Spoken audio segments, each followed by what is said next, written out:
Welcome, welcome. Sorry, getting started a bit late today, but yeah, last time we were working on uh, getting clipping working. I think we did, but now we're seeing problems on the credits screen. We're not rendering the text properly, um, and it seems to be, as far as I can tell, when we make a text with a text, when we make kind of like a pre-rendering of the font at size 15, we can't draw it. Um, when it's other sizes, it works. So uh, that speaks to something being wrong in the in that code. Um, Pardon me.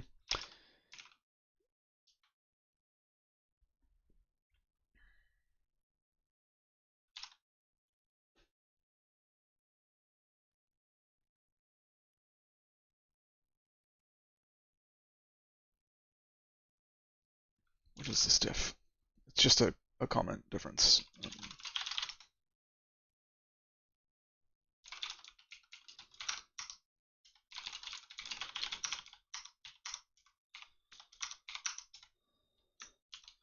Let's go look at our to-do stuff. Um, Seems like only size 15 font is broken. Other sizes are okay, which is strange, right? Also strange that my keystrokes overlay is upset. But yeah, long story short, it looks like size 15 is broken when other things are not. Um,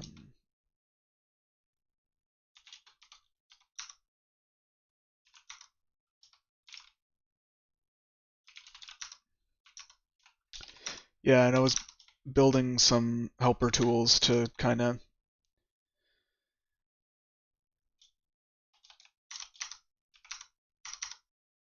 understand what was happening.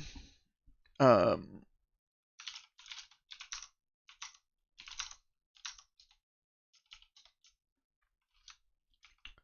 I think the thing here is that it's going to try to draw the string, right? Yeah. So if we go run tools font render,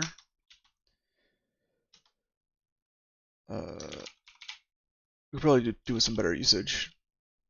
If len of os args less than 3, printf usage from file string to render. I think it would be like dict.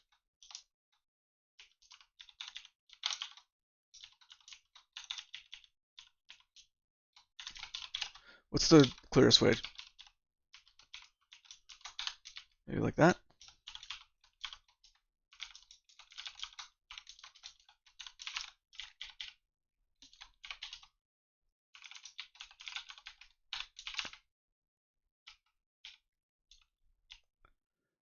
Oh yeah, we probably want to send it to os.std_error.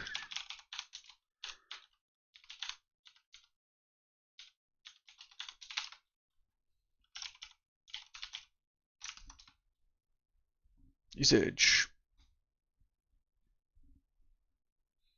Yeah, this is an artifact of using go run to run it. It's because the executable that it builds is under some kind of like temp directory thing. But that's fine. Um, we have a size 15 thing, right? Maybe. Maybe we do, maybe we don't.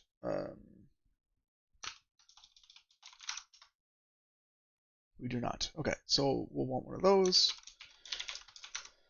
I think we're gonna do that with like font encoder.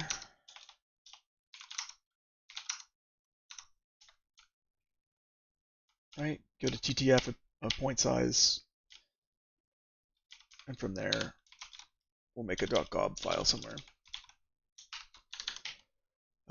So if it's less than 4,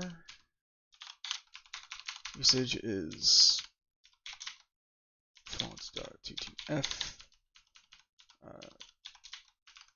point size, and output file.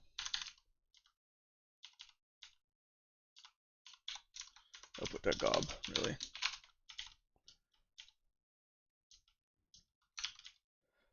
Okay, so let us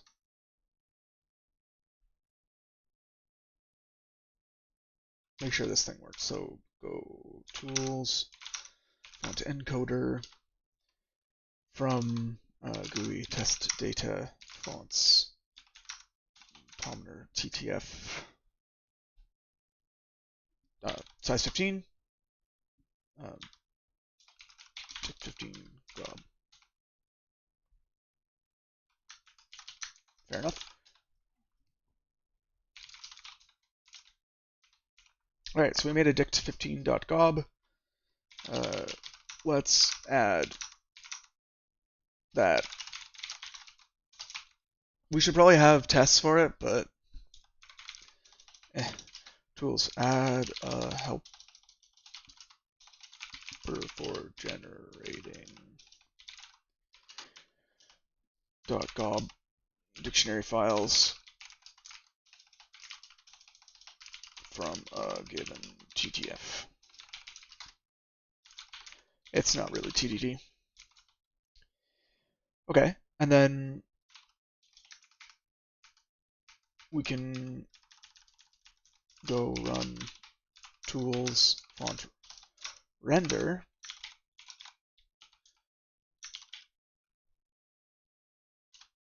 from dict15 gob some string. So this is not working. It is unfortunate, but it is what it is.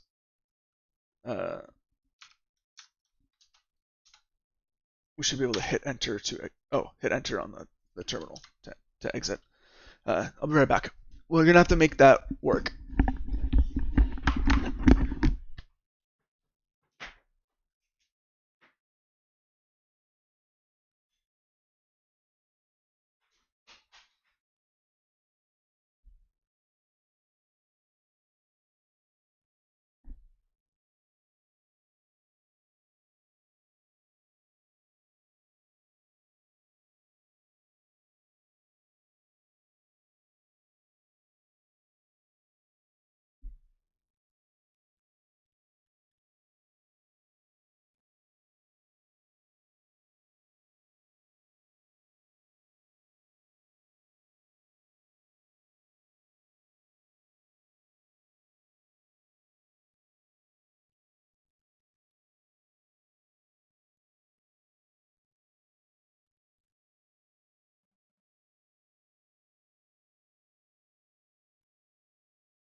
We should probably make it work for not size 15 first.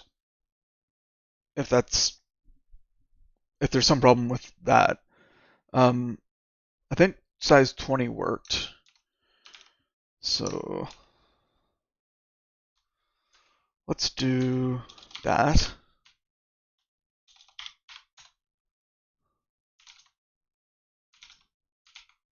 Oh, please tell me my keyboard's not dying. Okay.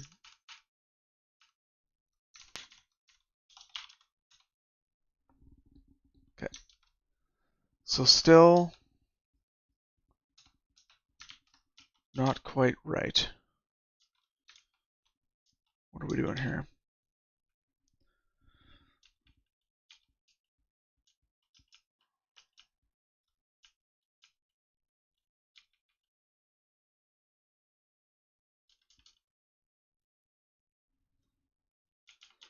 Yeah, we might have to sys swap buffers here. I'm not really sure, but it's worth a try. All right. So what if instead of all this we do gl.clear color is, let's just make sure we can actually draw things. Right?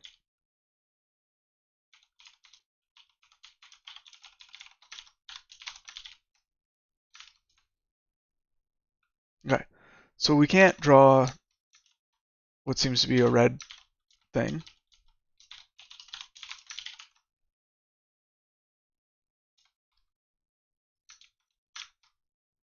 Okay. So if this doesn't show up, we're definitely not gonna succeed. Why wouldn't this show up? This wouldn't show up if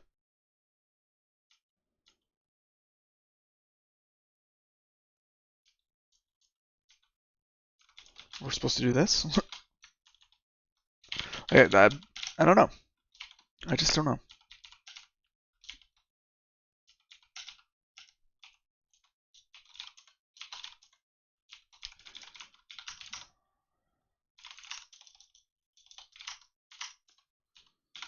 Swap buffers, glob swap buffers. It's in the native code.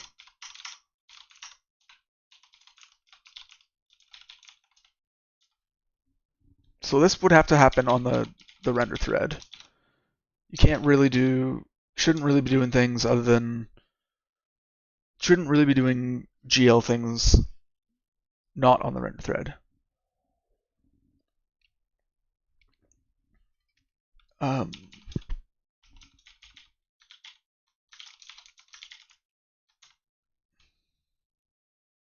Okay. So if we don't draw red,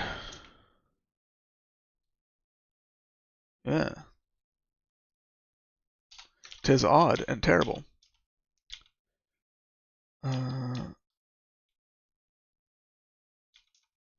Printf max height. I just want to make sure that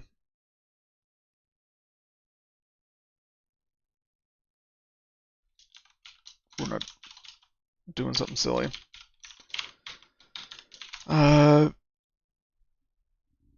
String to render.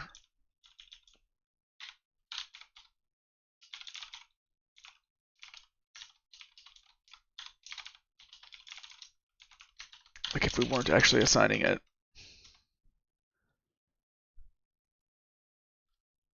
No? Okay.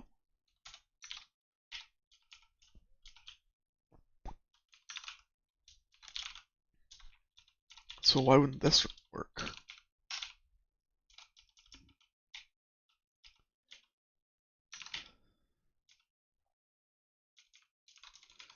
Log dot.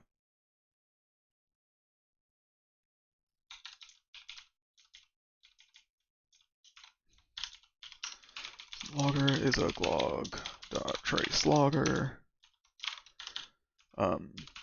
Logger dot. Well, it's probably easier to just do this. Glog dot opts of level. Glog dot trace level trace.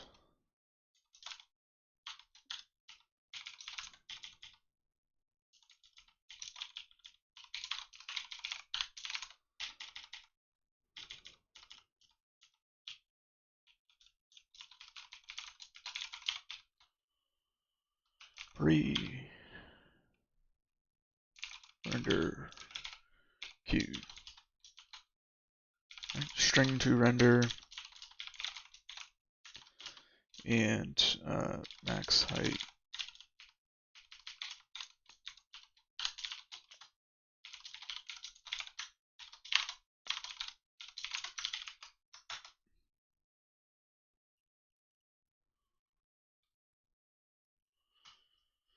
Okay, so what did we see here?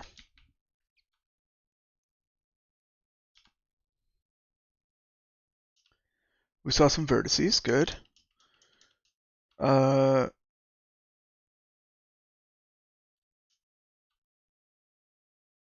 did we do the right projection? Probably not. So let's do field.ortho 0. Well, no, hold on. We should have done. No, we wouldn't have. WDX, WDY. Okay.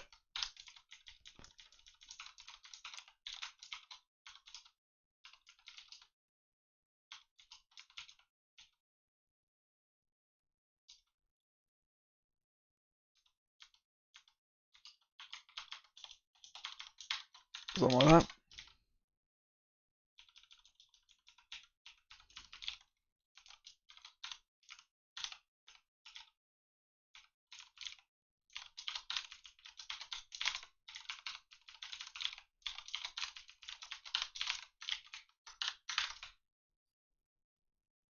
Okay, so we can draw. Nice. It's annoying that we got to do this, but we got to do this. Okay, so maybe we can do it on size 15 as well. Okay, so Glop thinks it can do it. So what does that tell us? That tells us that it's almost certainly an issue with how Hans is using Glop instead of actually an issue in Glop. Why would 15 be special? I don't know. We'll have to trace through, but I do like how this has helped us. Tools, add, draw this string helper tool. Not really. Okay, so what do we see?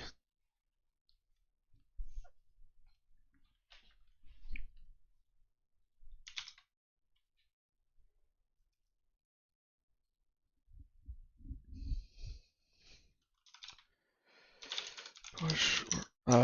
Why is there divergence?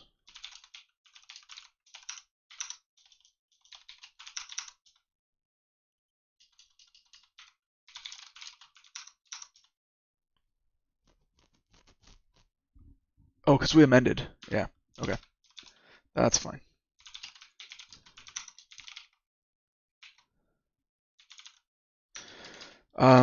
Push force with lease, origin head main. Yep, good.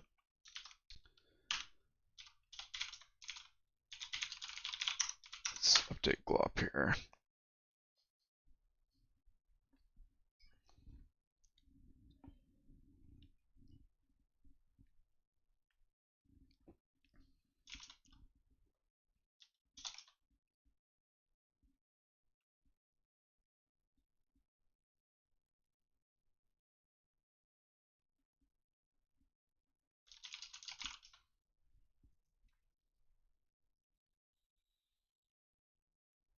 Interesting.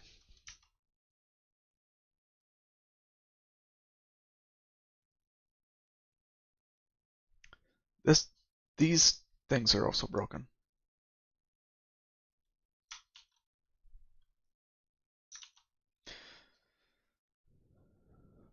But these are fine.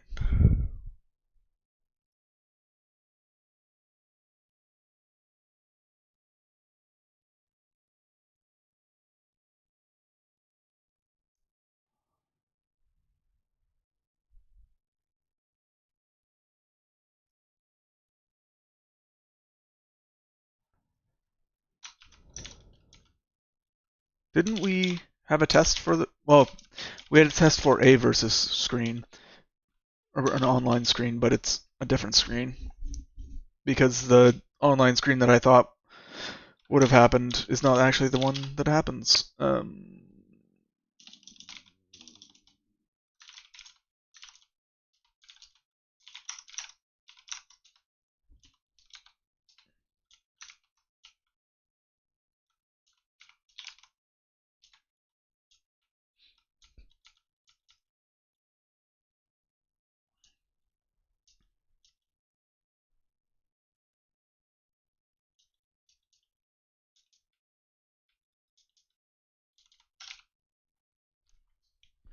So when you get dictionary for 15,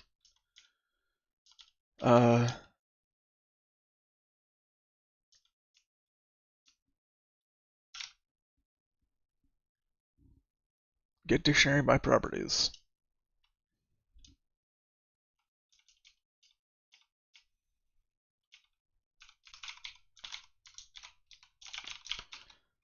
Get dictionary by properties.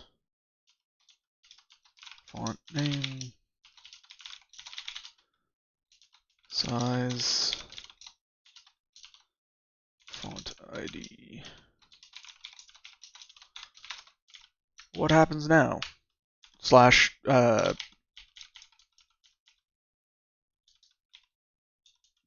we want to ask credits to use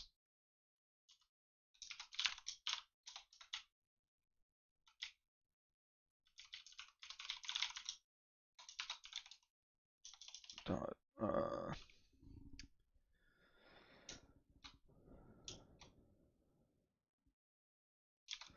there's a trace bracket helper, but come on. What I should do is go and fix stinking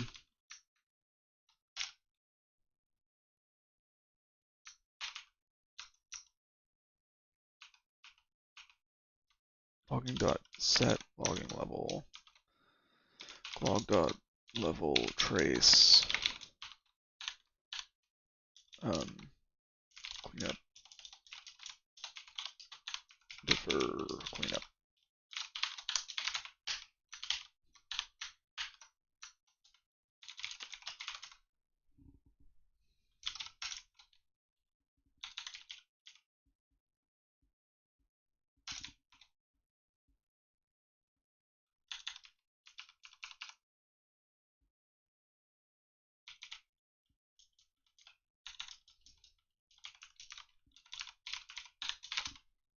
Why could you not find that?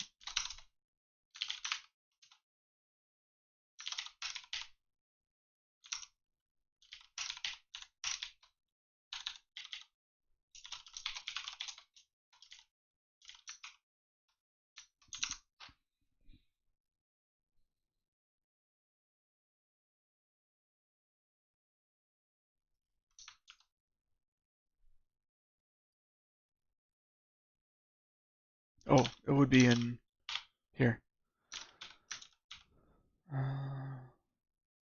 Yeah, there's lots of drawing happening.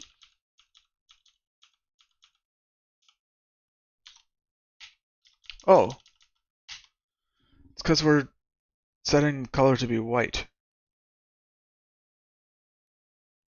Is that right?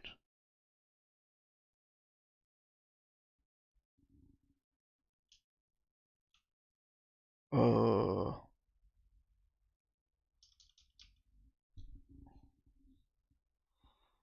what the heck? We shouldn't need to do that.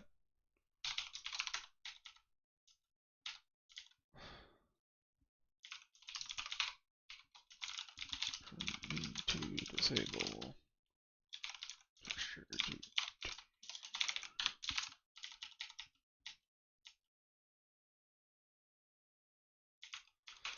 logging.trace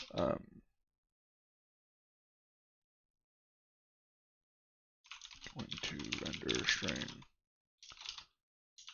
line is line pause is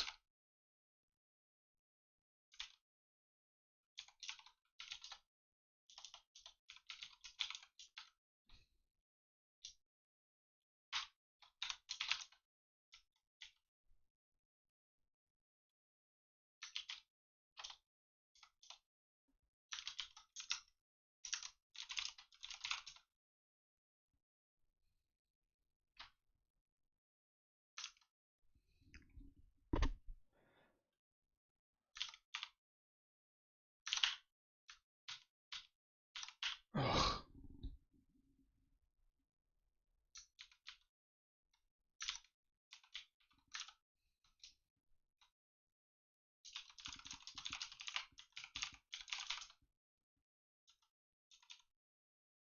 Minus 420. Oh, well, okay. But it's where does SY start?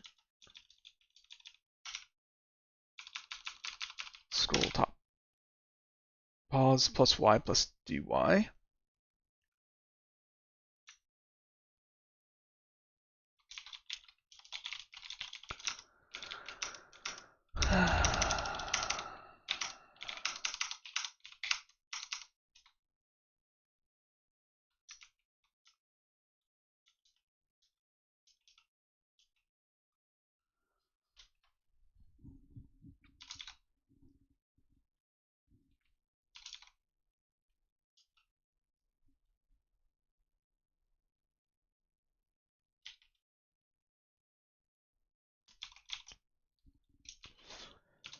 Wait, didn't I say like not 15 does work? Let's verify that. Spug UI start credits layout.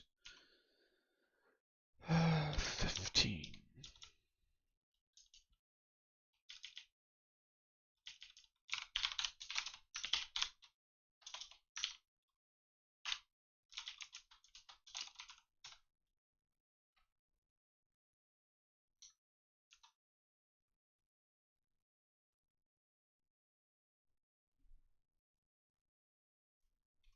Hmm?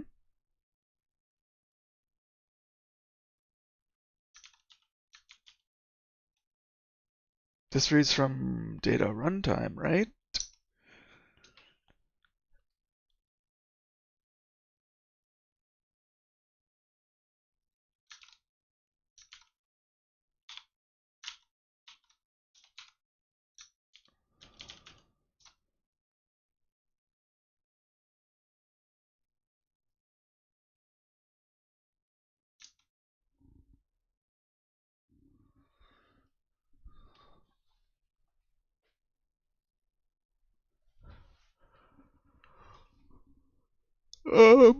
What?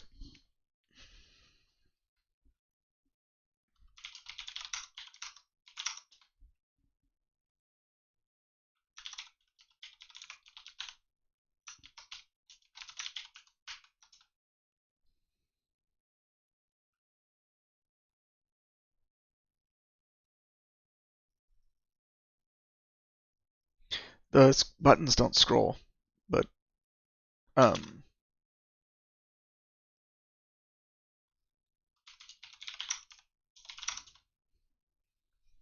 today is the 21st. Size 20 and size 12 were made today.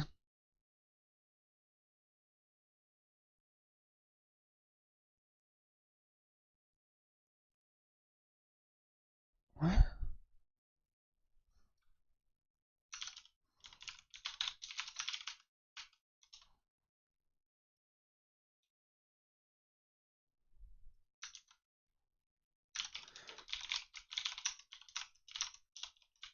UI start online layout.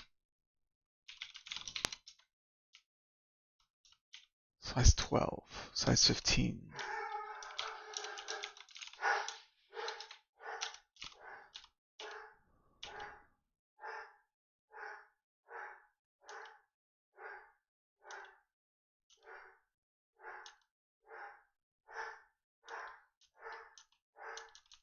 Sorry, my dog is going nuts. I'll be right back. Bernie.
Sorry about that.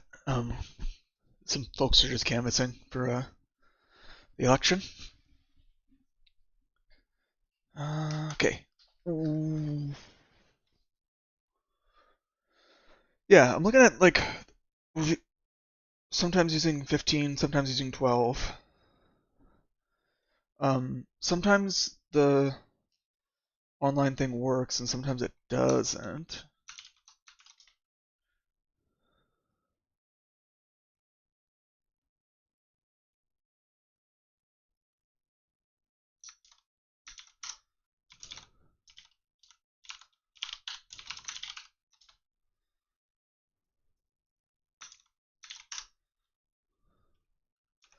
Okay, so whatever test I was doing the other day about what does and doesn't work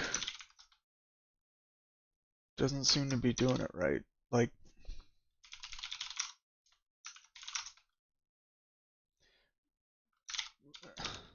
what is going on?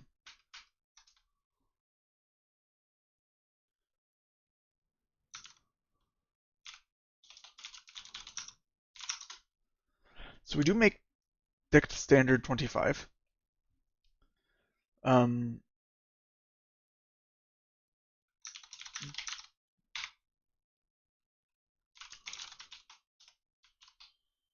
is it corrupt in some way? Go run tools, font, render, fonts, data runtime, fonts, dict standard 25. So we know that we made this on the last run. We know that it didn't show up properly. Why not Zoidberg? Okay. So it should work. In that this file is not inherently completely broken. Okay.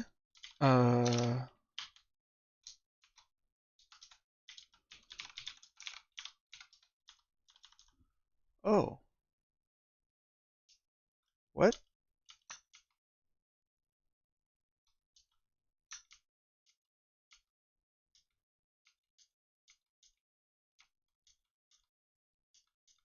Sorry, you're telling me that texture 2D is not enabled.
Okay, that's done.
I think we finished bug 9.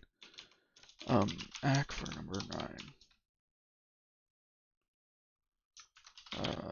9.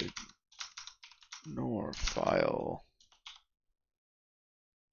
ext xgml. Yeah, okay.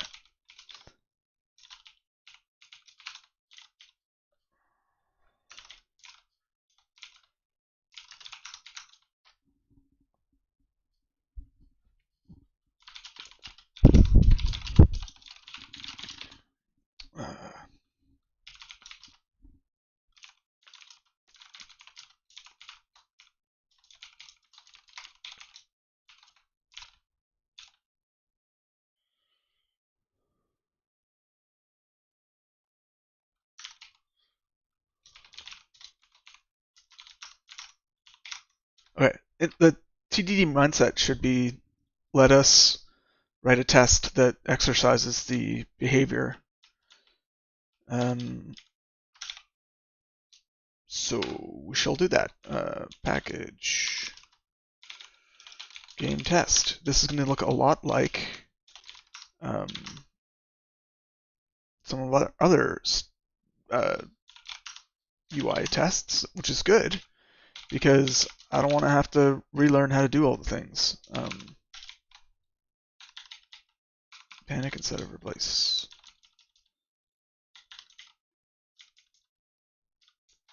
Yeah, sure. Given a versus menu? No, this is given a credits menu. Test UI credits. For the credits screen. Given a credits menu. Run a drawing test for credits screen. For credits, yeah. CP game. I need expectation files there ahead of time. So what was versus is now going to be game test data credits. So we would expect a test failure. Whoa.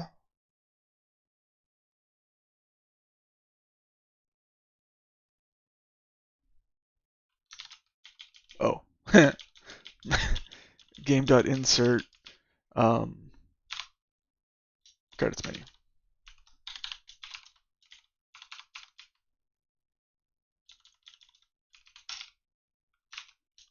Okay, you don't need a thing like that. Couldn't insert credits menu.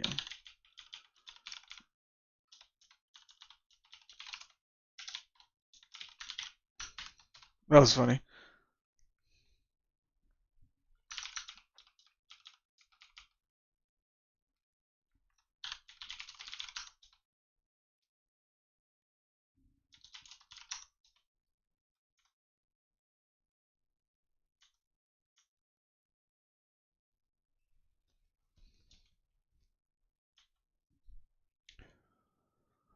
This is almost what it should look like. There should be buttons for scrolling up and down.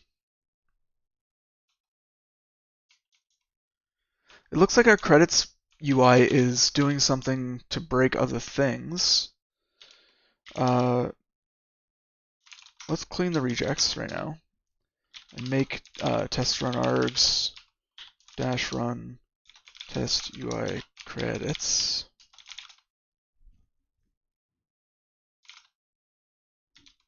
Wait, what?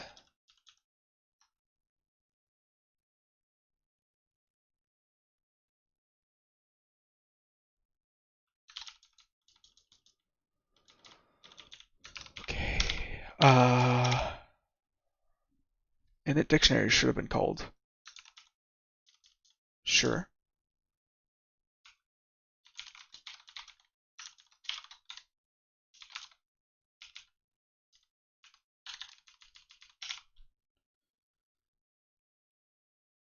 And we need a GUI instance to hang off.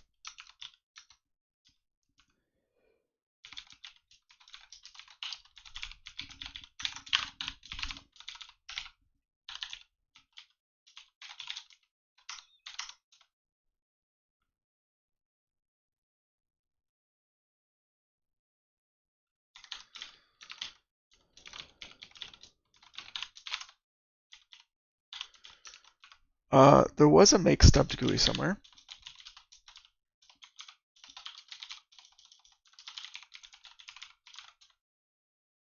GUI test.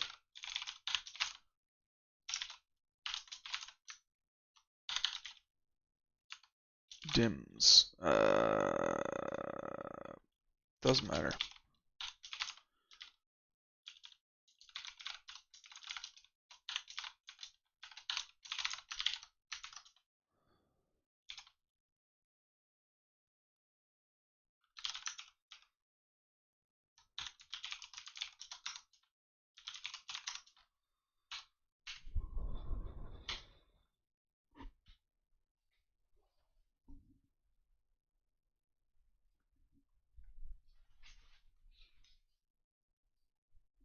All right, my best guess at what is happening right now is that there's some kind of GL state leakage between the credits screen and other things.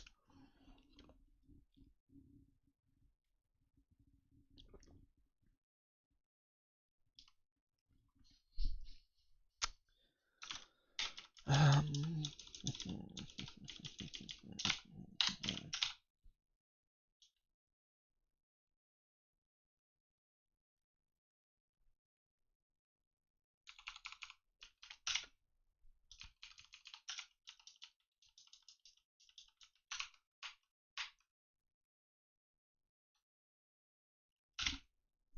why do we have to specify a DIMS here?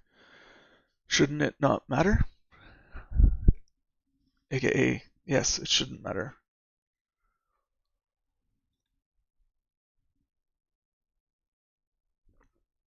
Okay.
Okay, two things going through my head. One, why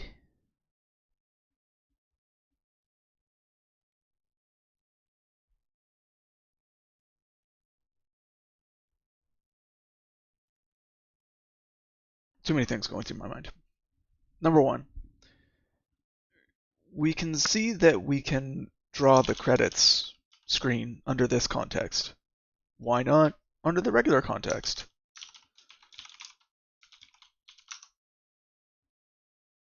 Um,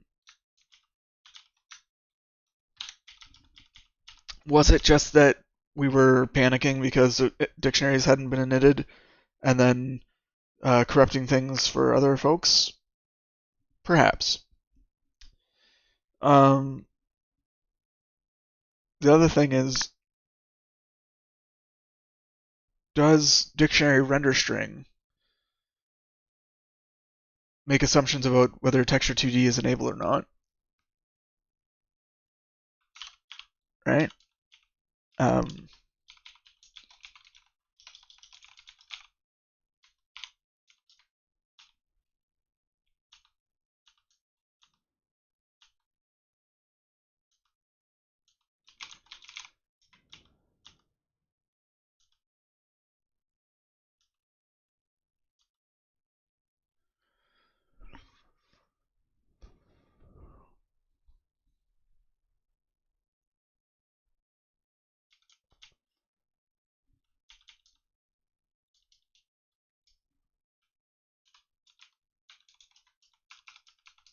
when we build blending data, I don't think we need to worry about textures enabled or not yet. It's just about the geometry and uploading the buffers.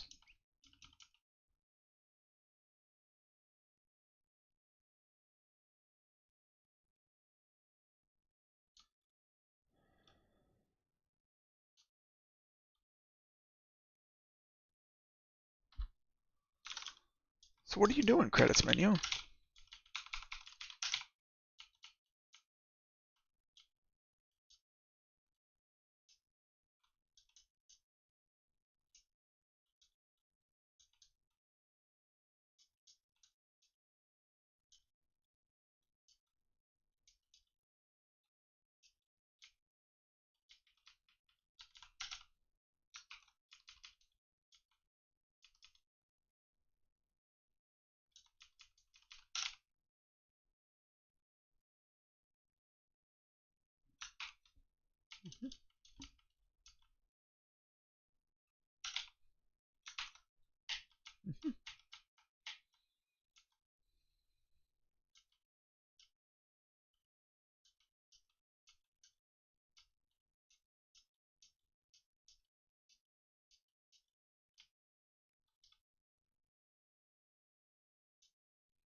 Let's say we don't clip, right?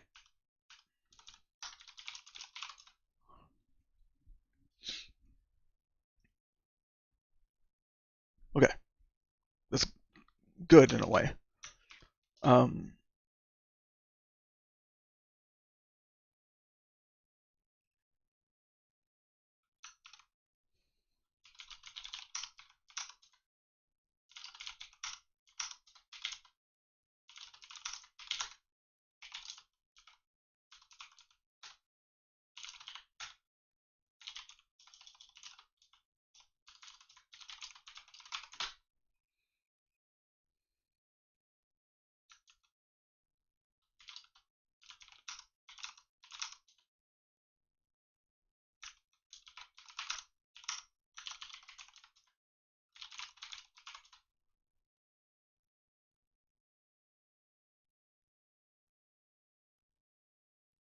Working, working, working. Not working.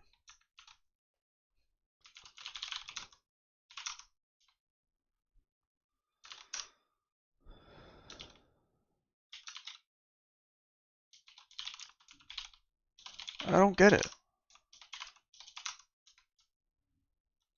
We must go deeper.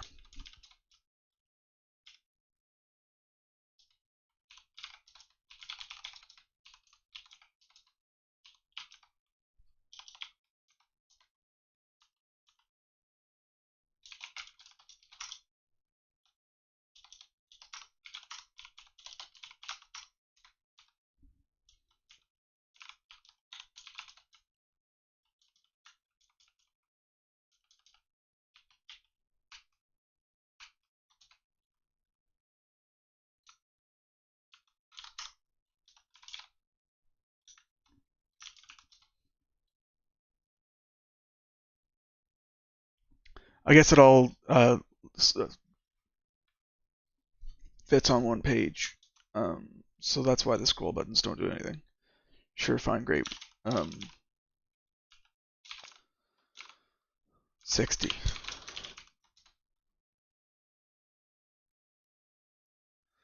They still don't do anything.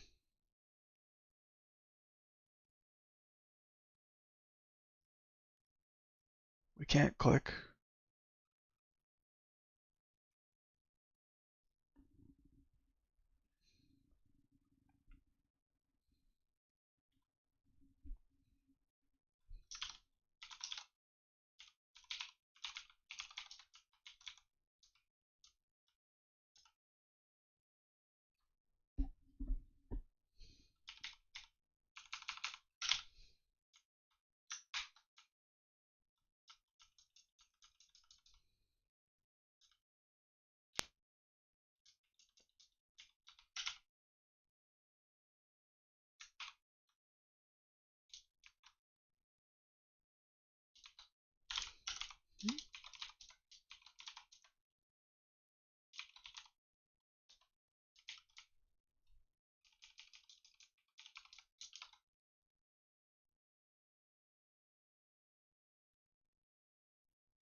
I bet dy is 0 or something.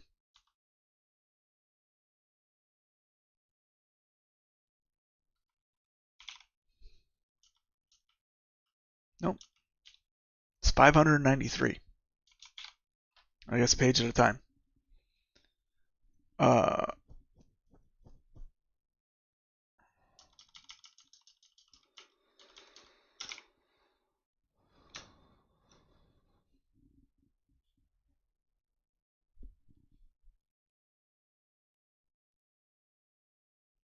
I don't know if this is ever true or tested, but it should.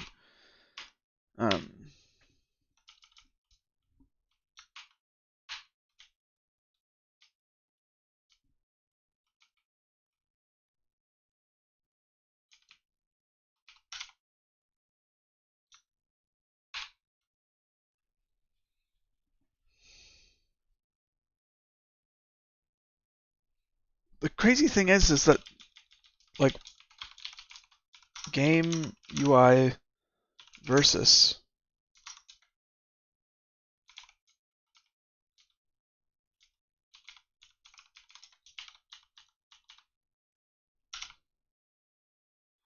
scrolling region. This does not use a scrolling region.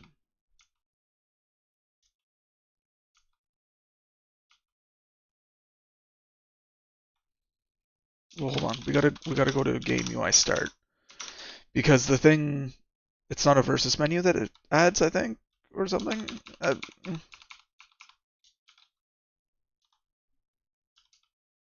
Insert map chooser.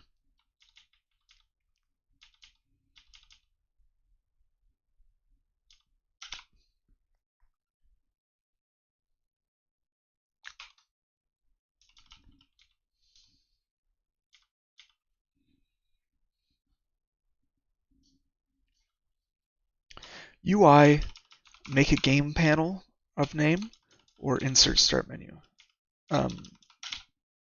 UI, make a game panel or start menu. Okay.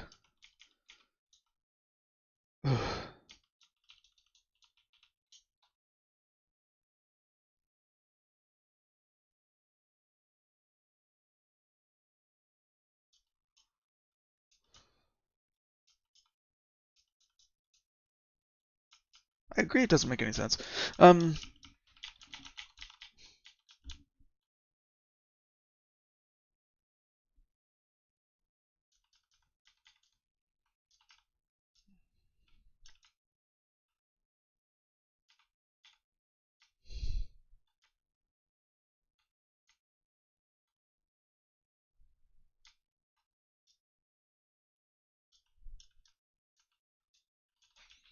Layout up is layout options. Aha!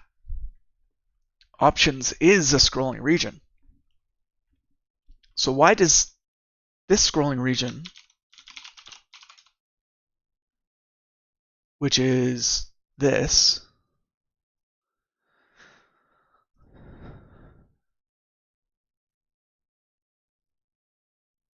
why different?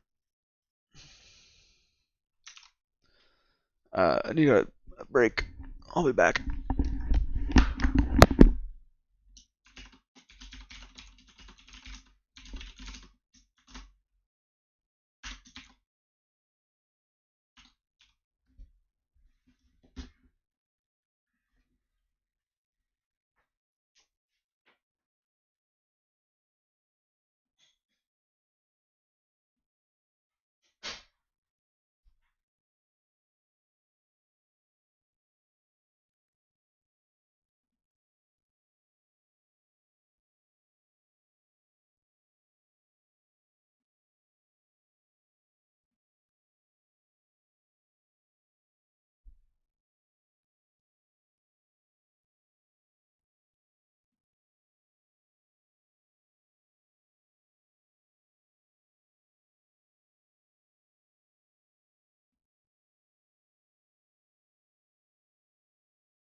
A plus.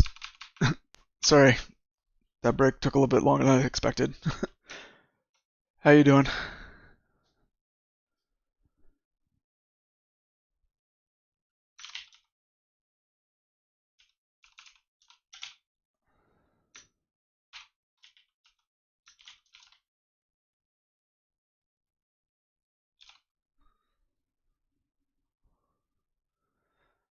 Thought you forgot the live on.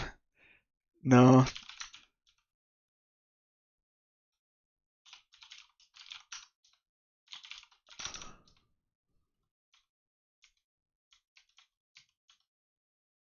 Oh, so the difference here is this is done without clipping. We probably disabled it temporarily or something. Yeah. I'm trying to understand why this happens instead of what I would expect. Here's a question.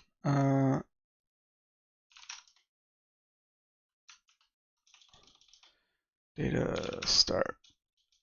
UI start.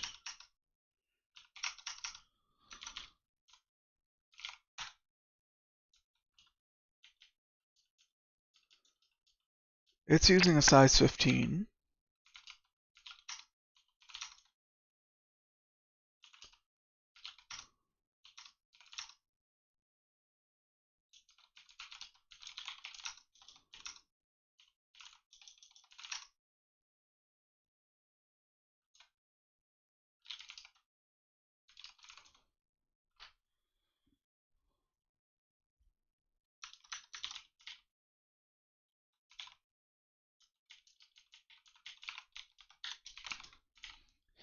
Made a front end for the disk analyzer thing you made a while back. Cool. You want to take a look? Tell me if it'd be good enough to put on a CV? I could take a look. Yeah. Do you have a GitHub link? I could use a distraction from this stuff.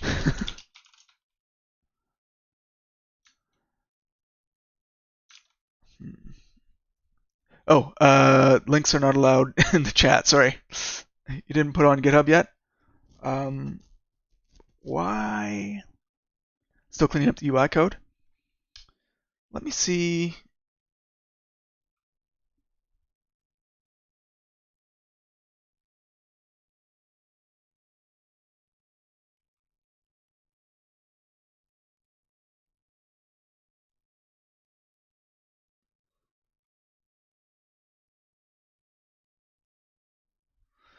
There should be a way to allow links to be posted, and I don't know what it is.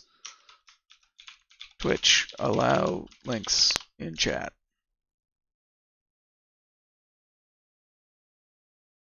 Like this might be Moobot specific. I think the link. Oh, okay.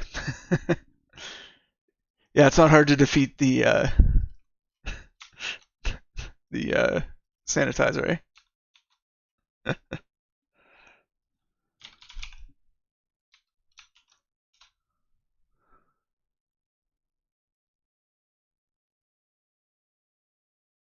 Yeah, sure, I'm sure. Because you asked so nicely.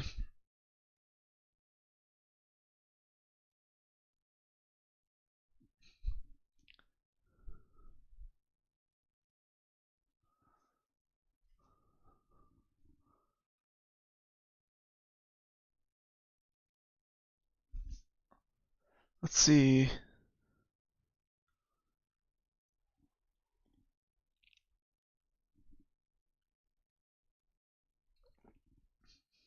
Mm-hmm.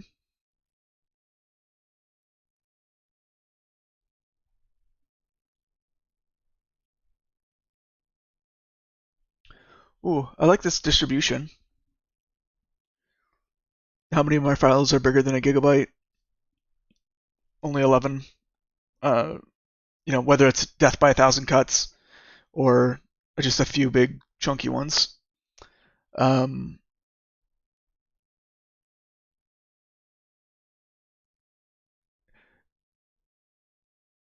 you may or may not want to include a runtime for the scan.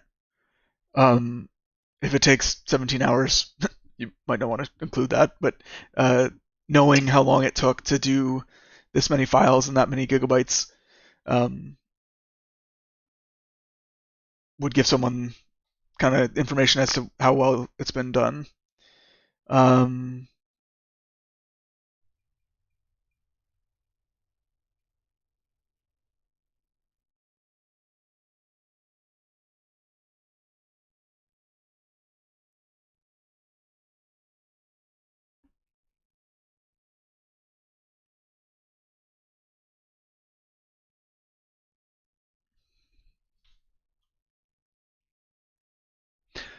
for directories by size, is that like the non-recursive files? Like so, like you do a listing of C program files, x86, Grinding Gear Games, Path of Exile, um, and you can imagine like all the directories over here and all the regular files over here. You sum up this file size, and you don't recurse in the directories. Otherwise, obviously, like C program files x86 would be bigger than, yeah. You do all of them, then just walk back and calculate the size.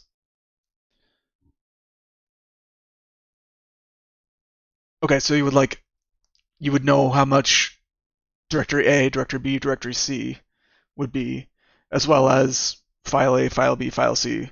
You add them all up, and that's the size for the container, um, which makes sense.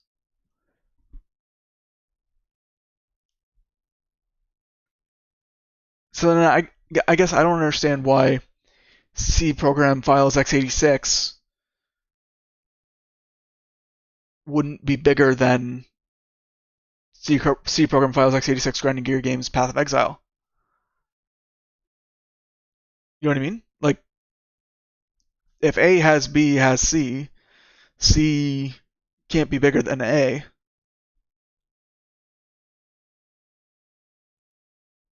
I might not be explaining that well. Does that make sense? Yeah, yeah, yeah.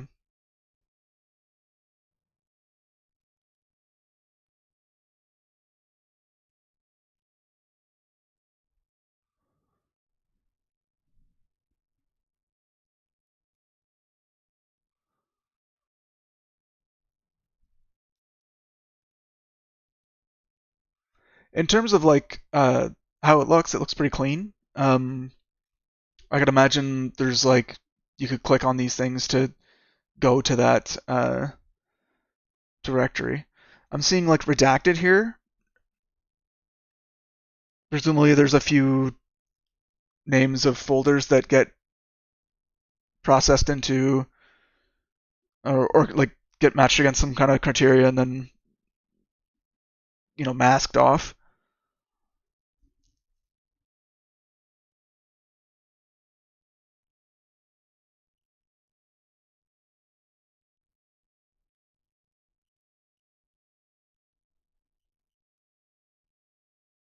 You just added them to ignore for display purposes.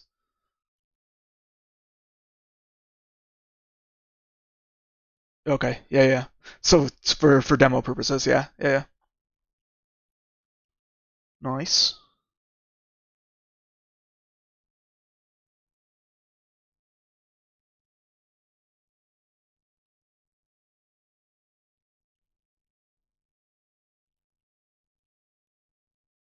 So I guess the other thing in my mind is like someone would use this tool in order to find the things to chuck out, right?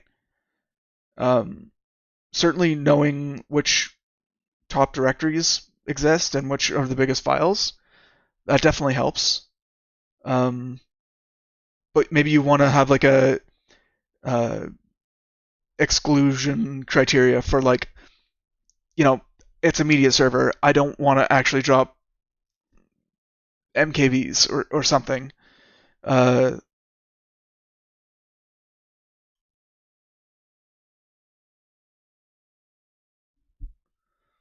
if it's just a screenshot, that might like clutter it and make it not as nice.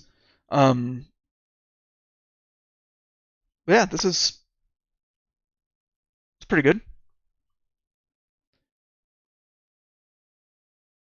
Um, Security warning: running this locally gives it file access. Do not expose publicly.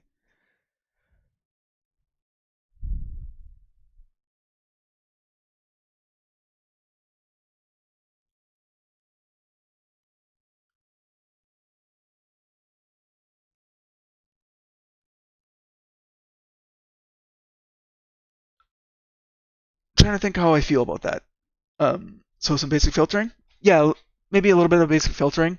Um, that's what I would want if I was actually using it. I don't know if that is important to include in the like a example screenshot.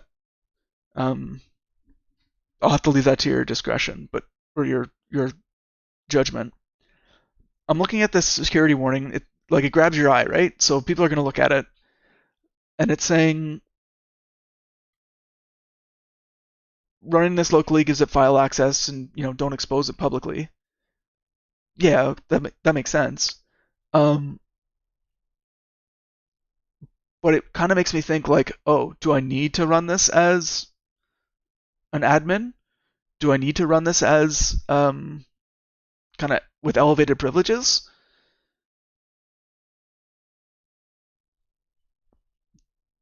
Six of one, half a dozen of the other. You need admin if you're actually going to enumerate all the files. Um, you probably remove it. You said you mean only run it on localhost. Um, yeah, I mean, I guess the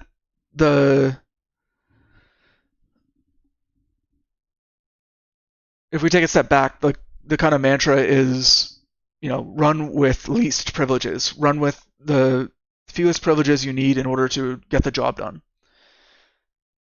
If you're really cleaning up the disk, you need to know which files are there.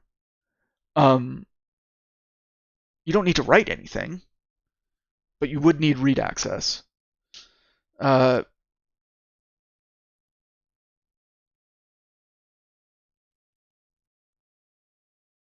and I assume you're actually walk the file system instead of detecting that it's NTFS or ext4 and doing weird file system specific query things. Um, I can imagine there's some internal API on a different file system that for listing where big files are or something. But uh,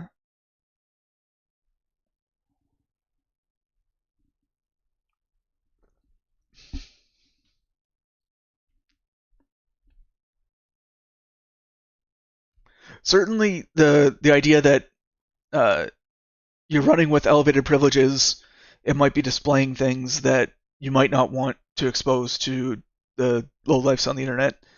Uh, that's worth calling out. Is it a native app, or is it uh, a web app? Yeah, it walks everything. Even with full access, there's still files it can't get the size of. Yeah. Um, for example, the page file. My understanding is that's just a dumb data file that the uh, the kernel uses to stash slices of memory, right? Instead of running out of memory, it reads and writes bits to this file. It's a Go HTTP server. Okay, yeah.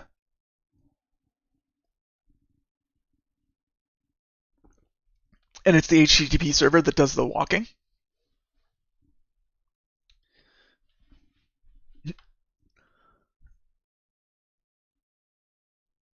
See, the Bannovaders know how to post links. But yeah, it's a Go HTTP server. One thing you might want to do is, or consider in terms of the architecture, is the the application that kind of displays your results doesn't need to be the application that has that awesome access to read all the files. You might want like an elevated daemon or privileged process that does the scrape, and then this is just a presentation layer over some kind of aggregated output, right? Um, you didn't find an easier way to make a GUI? Yeah, no, I think in this day and age, like web is the way to go. Uh, find me a machine that people use that doesn't have a web browser, and I will also want toast from it. Like, it's the lowest common denominator, and a lot of people understand what it is and how it works. So it's pretty, in my mind, it's hard to argue against it. Um, but yeah, like from an architecture point of view, like if you have that separation of concerns between the thing walking the files and the thing that just renders some HTML and CSS and JavaScript, then no matter how you own the web server, nobody's gonna be able to get access to the files. With the caveat that yes, potentially sensitive information could be in this aggregated list that the privileged thing spits out. Um, you can embed everything inside the binary at the end, so it just opens the server with one click, but I'm not expecting anyone to actually use it, just to put something in the CV. Yeah, but I think like part of putting something in the CV is also explaining the choices you made architecturally, and kind of how it works. Certainly, if I saw this on someone's CV and had like a phone screen with them, I'd ask them, "Oh, what libraries did you use? Why did you make this choice instead of that choice? Like, what were the trade-offs you considered? Um, how would you handle, uh, you know, a file system over the network? Because that would have different performance implications from something local. Um, Stuff like that. Uh, oh, why is why are these using forward slashes and this one's using backslashes? Uh, put yourself in the mindset of an interviewer or in a resume screener, and think about what questions you would want to ask of someone who presented this to you, um, and make sure you got those answers in your back pocket. Slash, put in a little bit of work uh, to answer that in the screenshot, right? Like, uh, security warning: exposing names of files on your file system can have potential security implications. Please consider before uh, giving the world read access to names of your files, right? And that almost calls out the fact that you don't have read access from the web server. But anyways, I think overall, like it gives you a lot of good information, right? It gives you, if you're gonna try to collect space, this is maybe how much space you're gonna get, because there's like a handful of things that are your big hogs, or maybe it is a death by a thousand cuts, and so you're gonna have to find a way to search for directories that have the large amounts of big files. Like see Windows System 32 might not have any big executables, but it's got to have a lot of tiny like update files that didn't get purged, or your temp files, your temp directory didn't get purged. So it gives you kind of like actionable information, which is very nice. Um,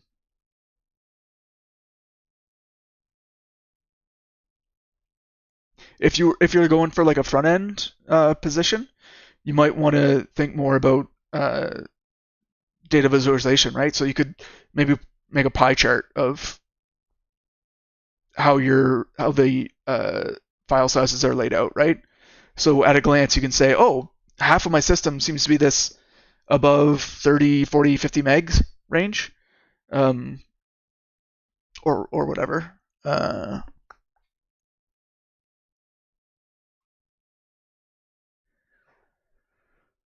Just my kind of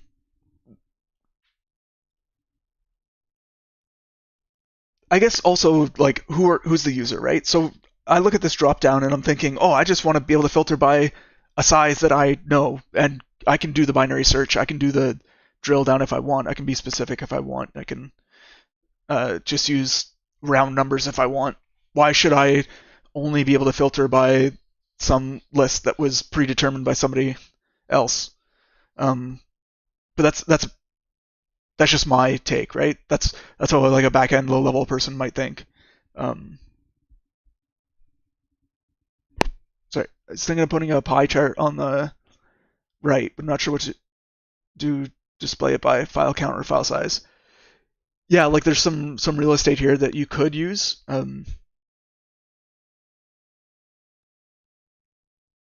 I think this is the kind of information you want to be showing, right?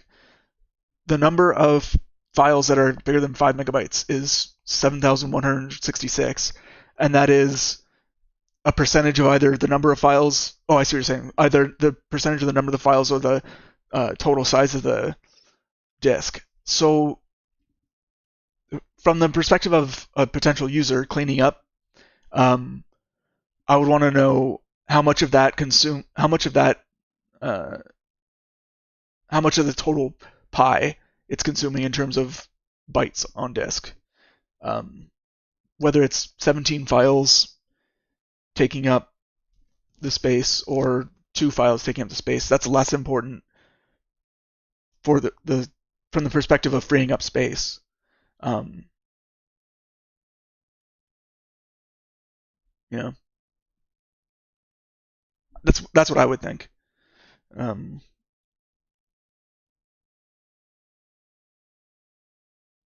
but no, I like how the information flows. It's easy to see um, how big this thing is or that thing is, and this is really what you're going to be looking at first, anyways, right? And it's only once you see, wow, there's something that's 89.6 gigabytes. That's when you would go over here and actually look at the detail. So this being more prominent than that is very good. Um, Maybe you'll put both. Yeah,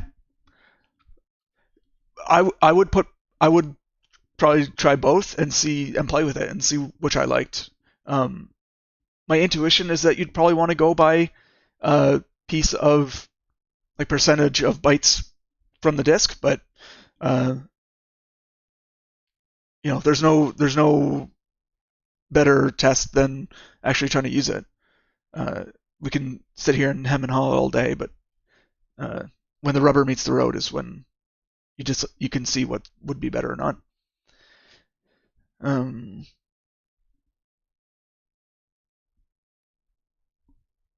but yeah, hopefully that's enough feedback. uh, yeah, I like the pagination.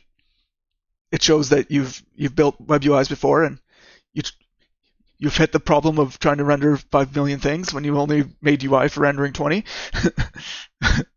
So that kind of speaks to having experience in this domain. So that's good. But yeah, pretty slick. I like it.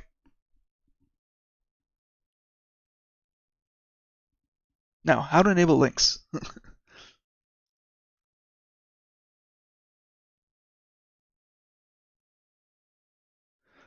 Checkbox in my settings.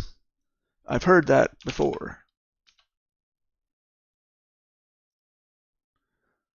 Uh,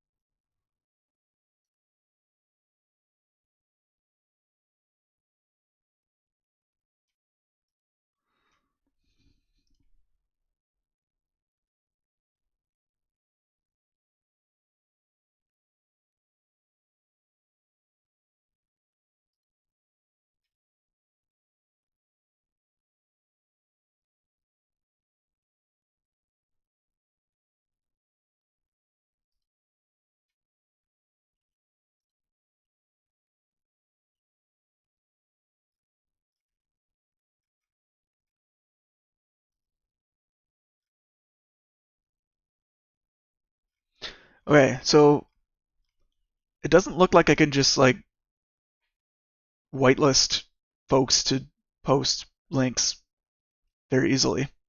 I guess this is why Moobot and Nightbot exist.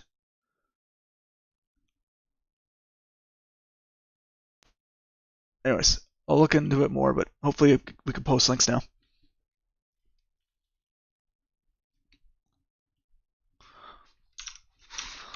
Okay, back to the grind. I need something happier. More happy.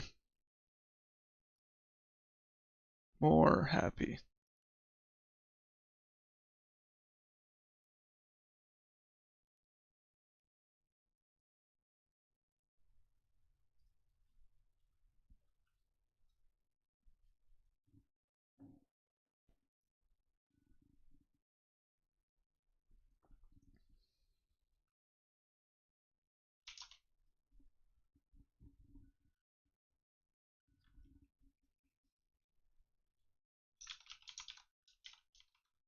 So we do want to clip off things outside of the scrolling region.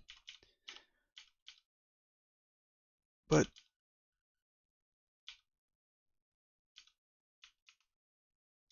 I want to know if rendering with Texture 2D enabled or not will change things.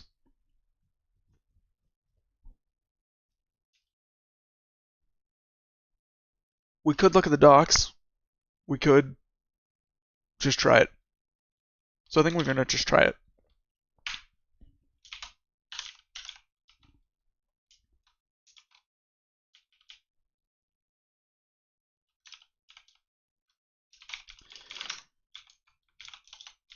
I have a text test that's kind of a table-driven test here.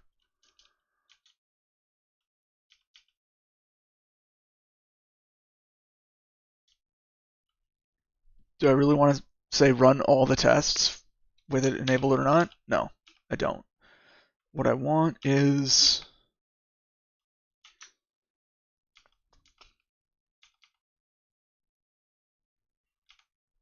just a couple one-offs.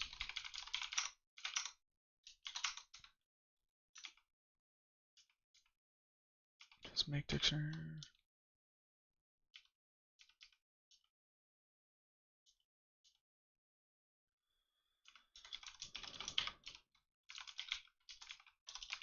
Weather texture.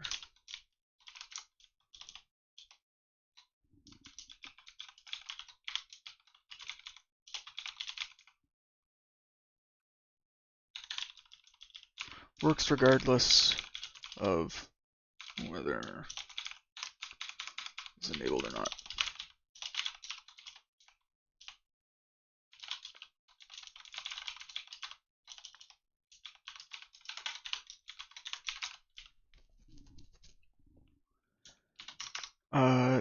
Render test dot with GL. Yeah, for test. 464.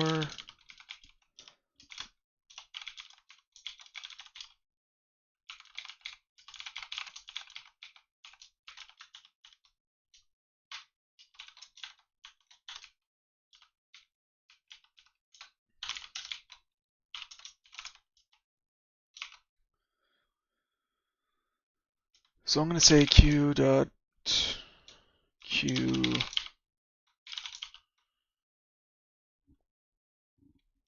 render q state.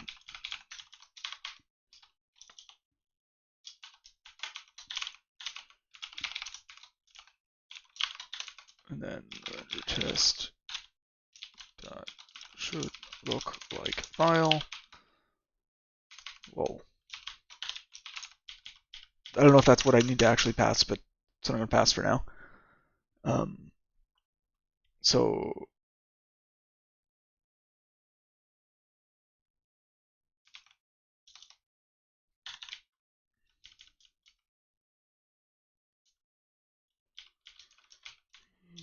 is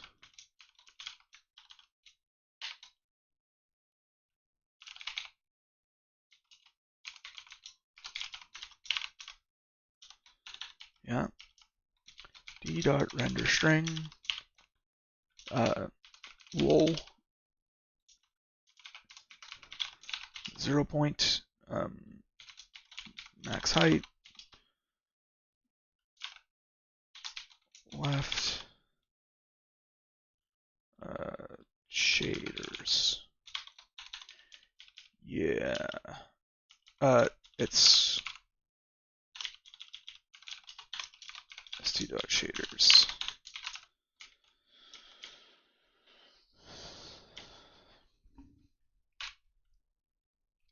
Maybe what we'll do is gl.enable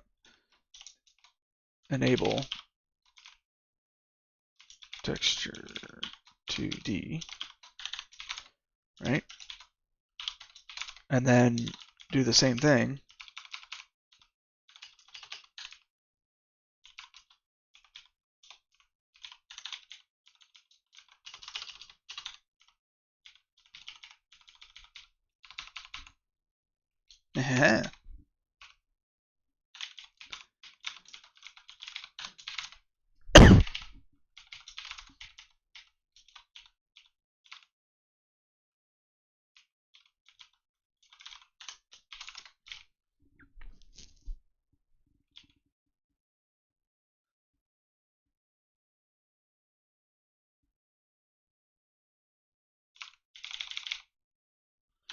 No.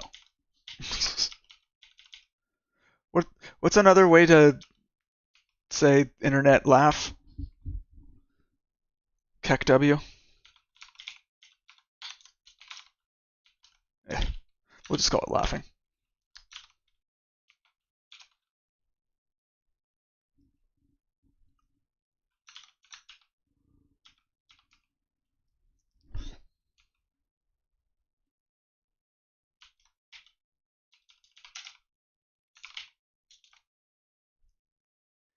So render test should look like file, the Q, laughing.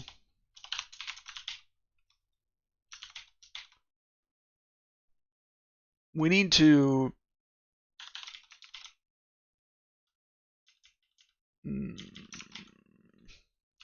this is all written with the idea that we'd be running it under convey. I don't think we use conveyisms in the implementation. It's just that the API is such that it makes it useful for convey. So, todo add a render test API for non-convey tests. But for now, test result is that, and then if test result not equal the empty string t.fatal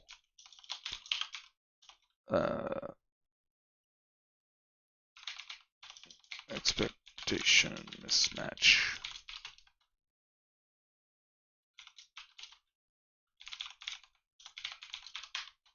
This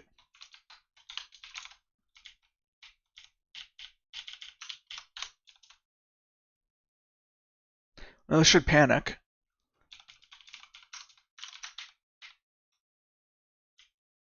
Yeah, no such file or directory. Good.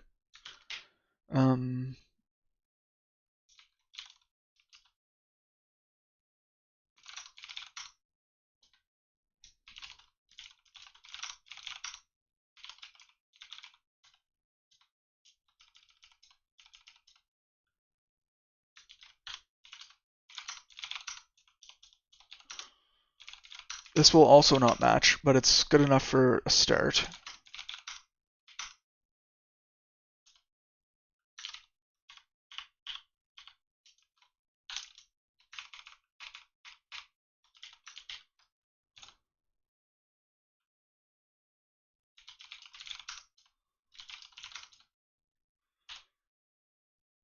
Okay, so it drew both.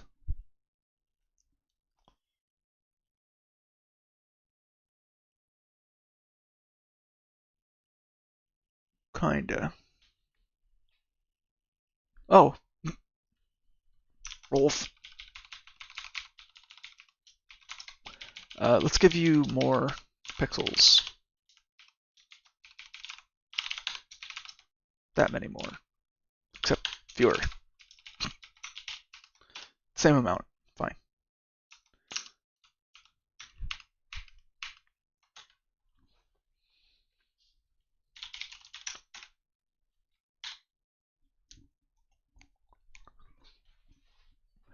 So that's what I want.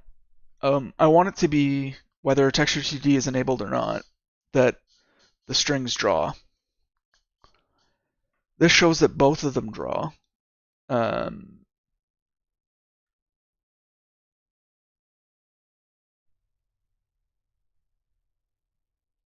Okay, so that at least proves my KEKW. Yeah. Yeah. Maybe we'll do KEKW Raffle. Oh, I don't want to call it lol though, because lol already exists under text.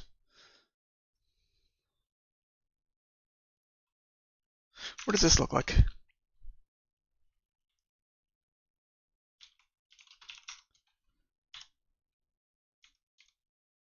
Pardon me?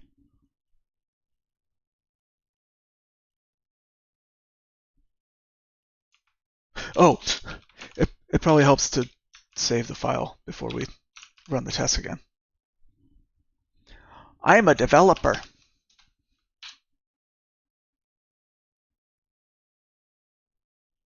Yes, this is what we're going to do.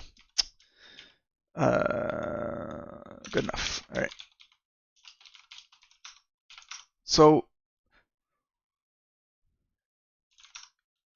yes, it's a test that's already passing, but it is exercising the behavior I want, which is to say it works regardless of whether GLTexture2D is enabled or not. And that was not something I knew before, but now it is something I know now, and it will remain true because the test will fail if it doesn't. Test verify that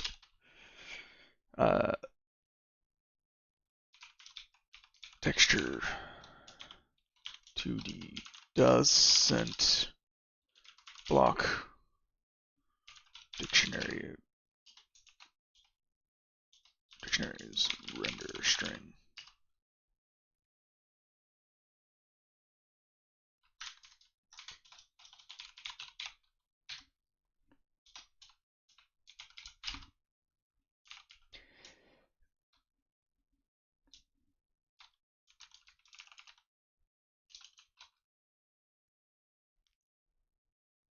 I thought it was going to be red, but it's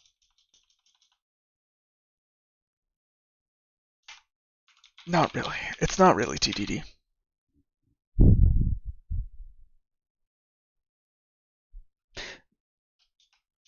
Is it though?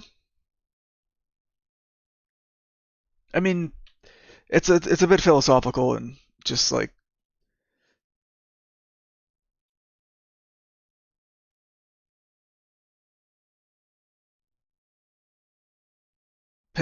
pedantic, and but what should this be called?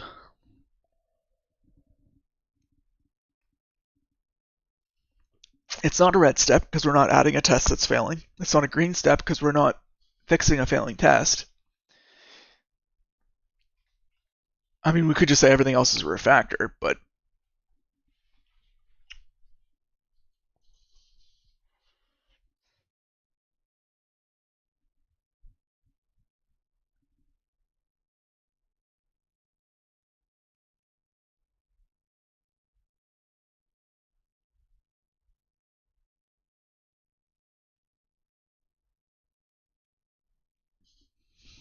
we can think more about it later. But for now, let's get it done. We might as well do this.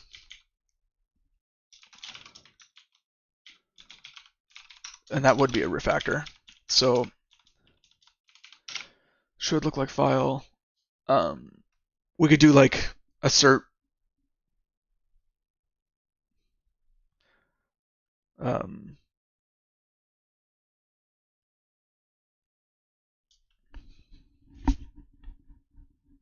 maybe like it does look like a file or it looks like file.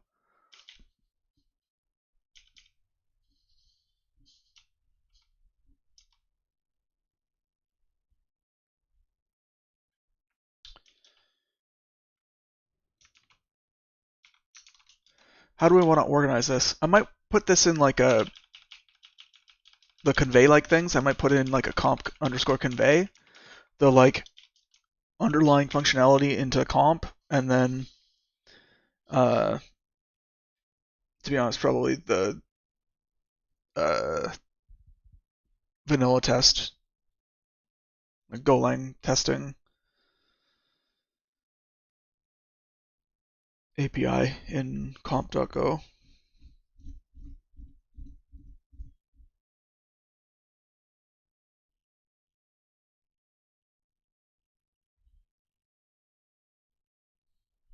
Is that helpful? Not helpful? I don't know. I think this whole like returns a string, it's the empty string on pass, it's a not empty string on fail. Isolating that might be nice, and so I'm going to do that. Render test comp convey dot go. So you have to get to go live there.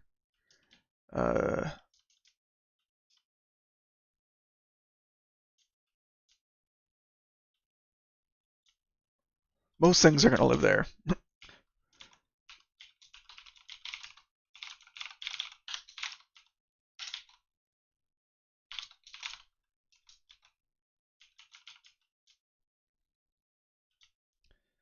Just because most things were written with that in mind.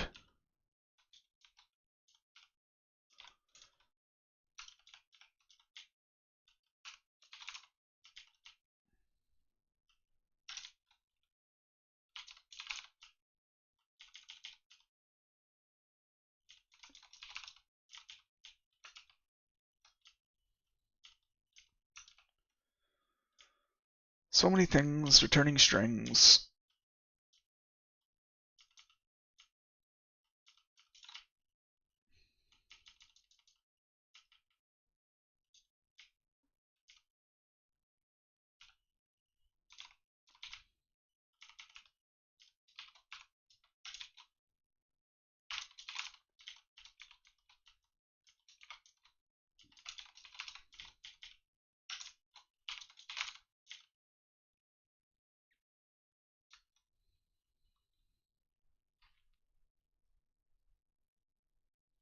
Yeah.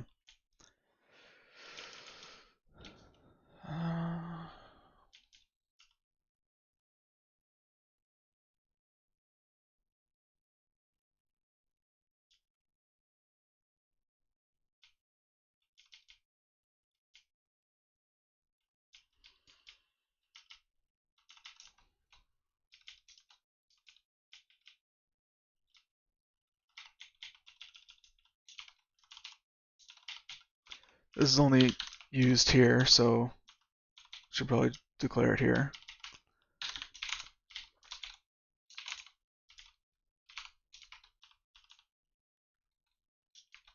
Similarly, oh, not there. Where are you used? What? You're not used. We never read pixels. Except maybe in haunts.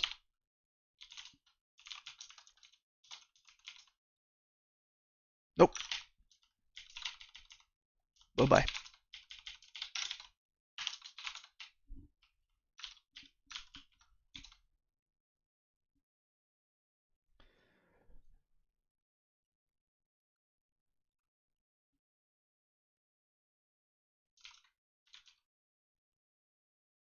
Wait, didn't I commit? Did it not take? I didn't add things, probably. No, I did.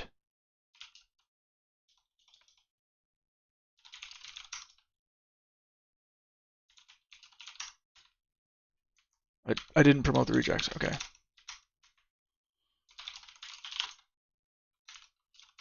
And we didn't add that expectation file. I need to do that. Add GUI test data laughing.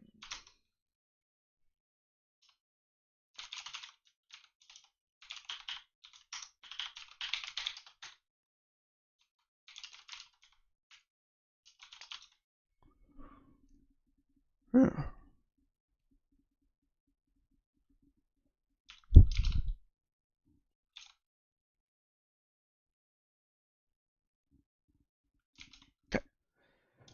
So yeah, we've just removed a bunch of things. Sorry, not removed, but moved a bunch of things from comp to comp convey.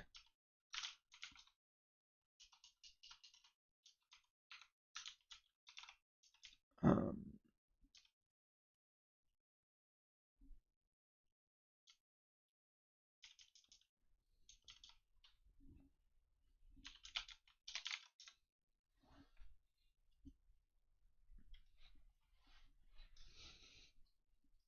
okay.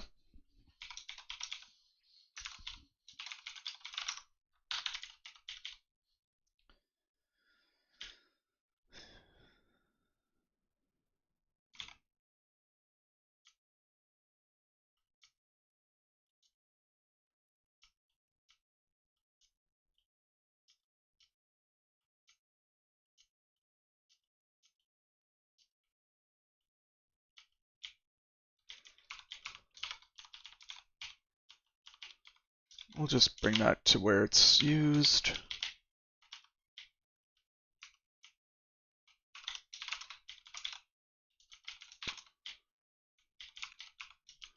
And before we have to move everything into here. Um,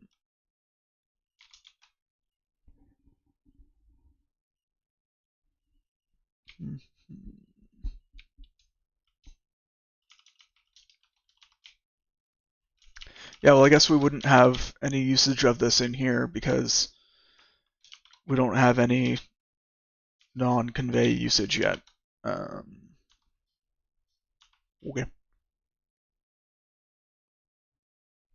Maybe the thing to do is add the regular usage and then move things. Yeah. Alright, that's fine. Clean.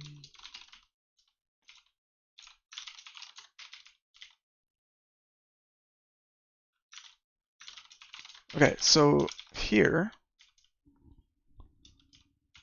render test dot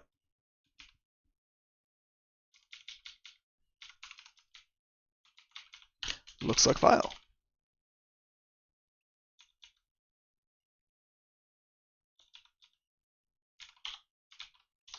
If not, render test dot looks like file, then fatal.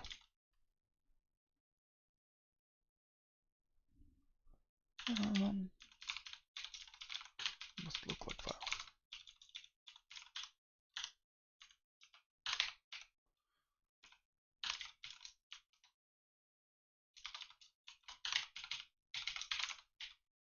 Yeah.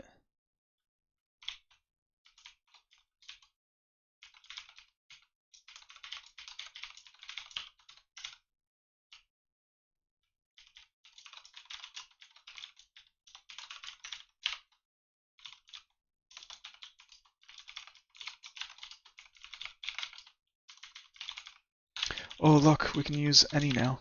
Oh. We used to be using a very old version of Go where any was not defined. But now we have it. So it's basically what we just erased. Test result is should look like file. Actual expected. If test result not empty string, you take a T, then T dot fatal F.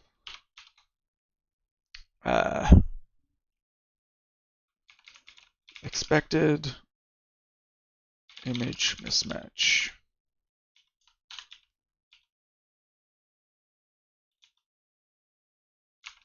Image mismatch, mod S.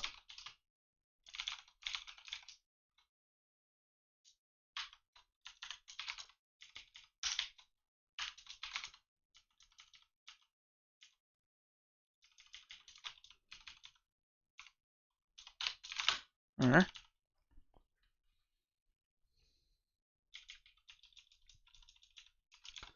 Then it must look like file like so.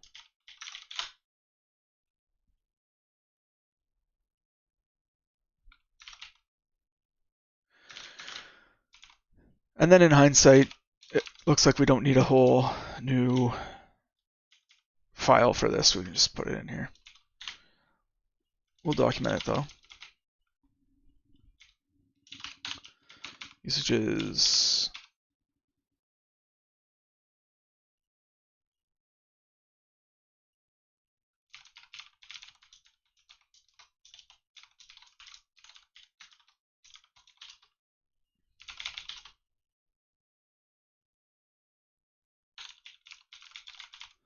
Something, comma,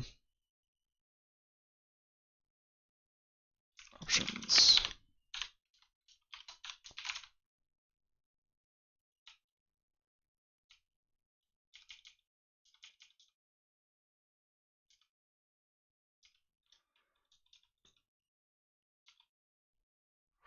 Do I want to say something like func test foo t is a pointer testing t?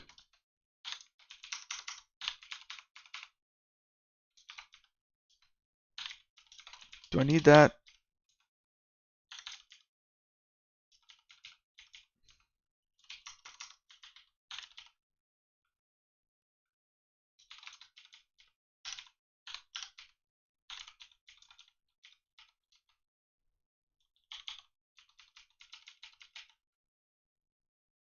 I don't know.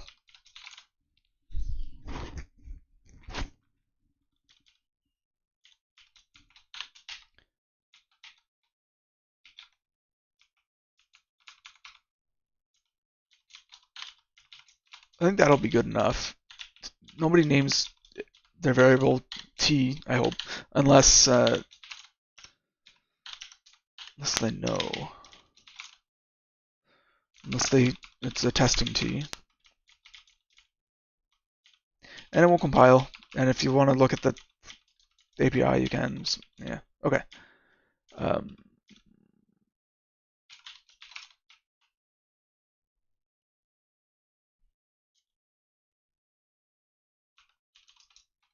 C should look like file for.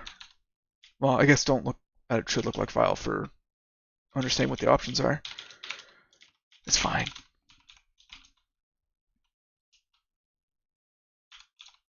It's fine.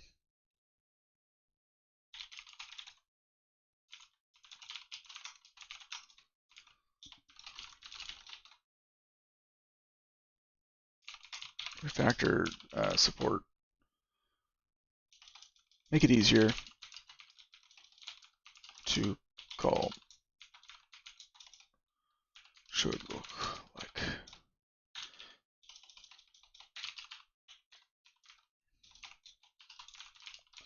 From vanilla go tests.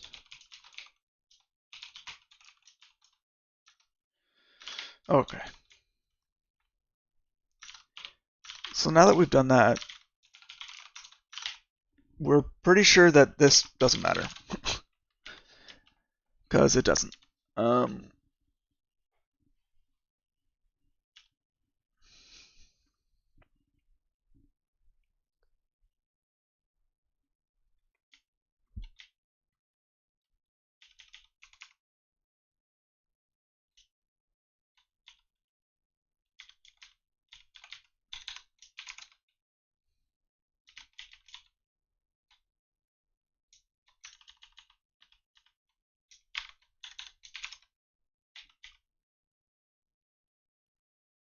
Huh?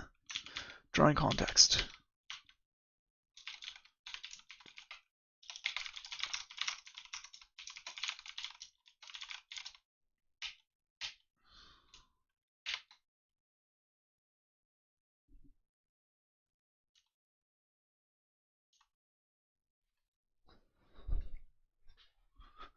Really?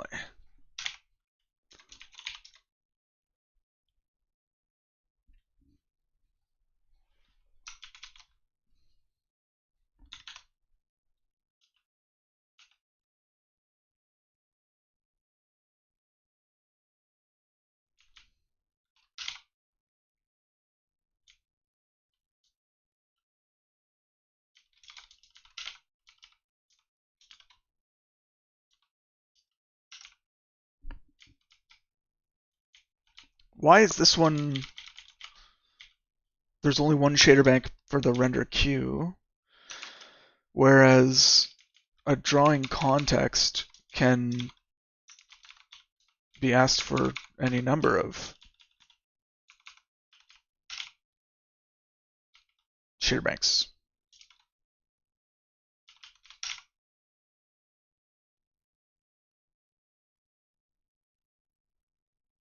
Is my internet dying? I hope not.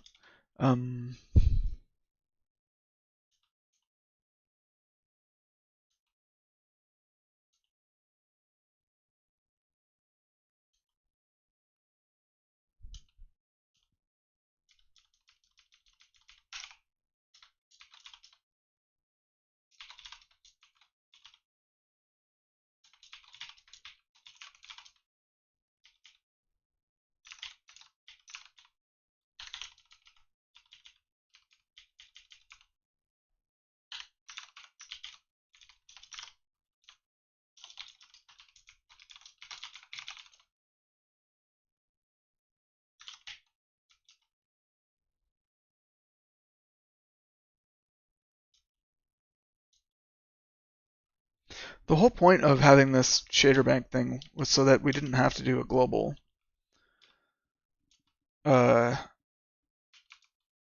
This render queue state should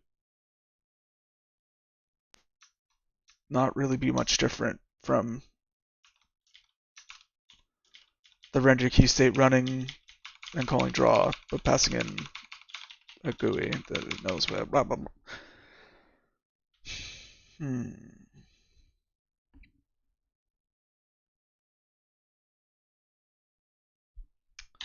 Let's not change it.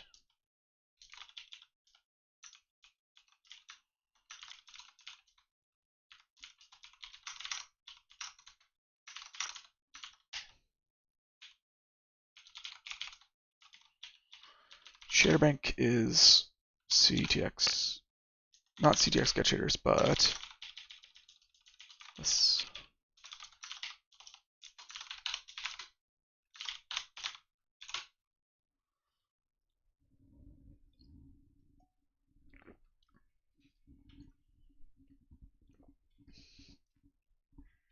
So hold on.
Here's a question.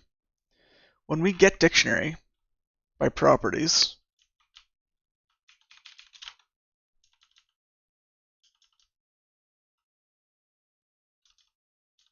yeah, we use the global render queue state. Except, oh god.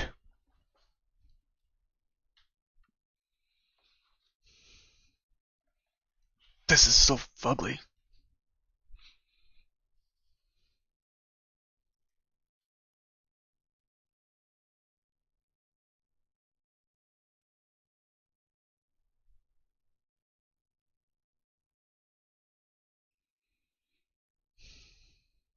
Font ID from properties.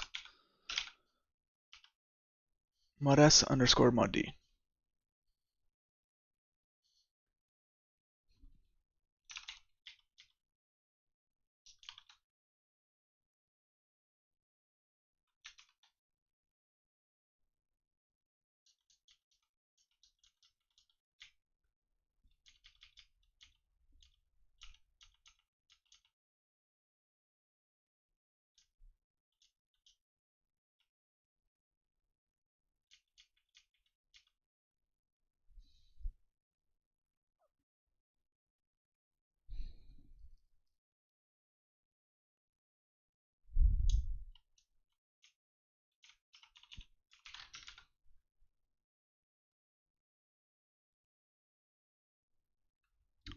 Okay, so I think this is perhaps a problem with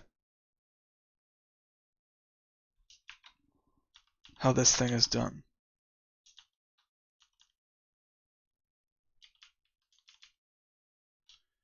Init dictionaries.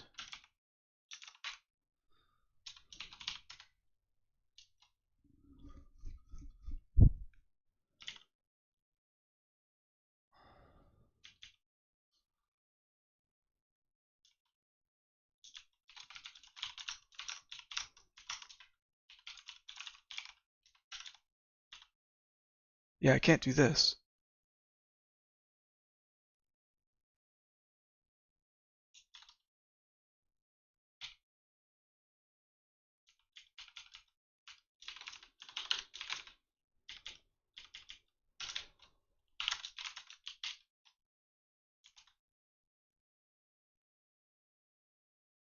It kind of just worked out, but it should not have, technically.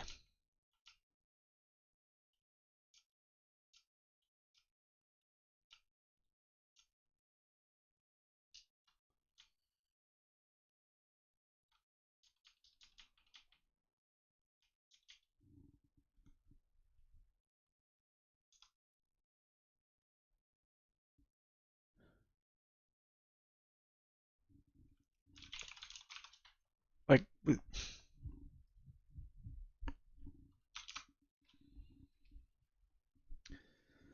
if we take a step back, why would we see white boxes? We would see white boxes if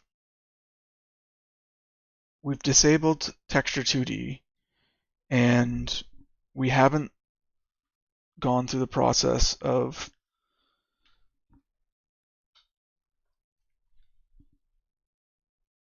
specifying the right texture coordinates with the vertex data. But but but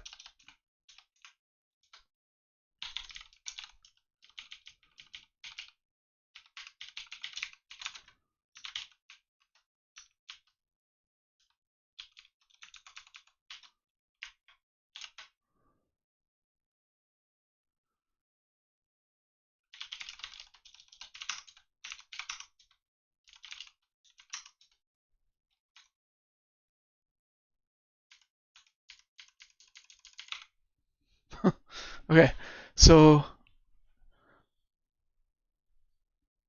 that's dumb.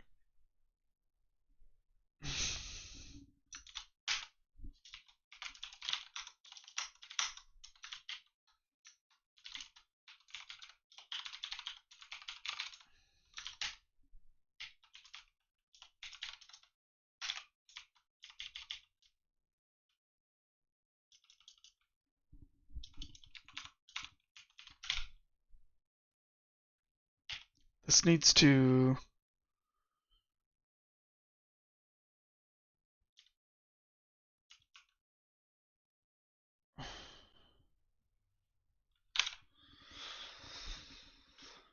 oh man. Okay, so drawrect NDC needs to understand that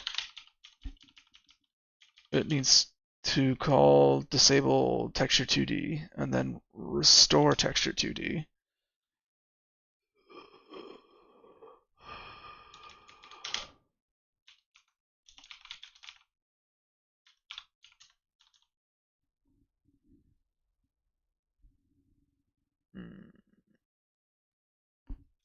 Okay, let's look at the docs.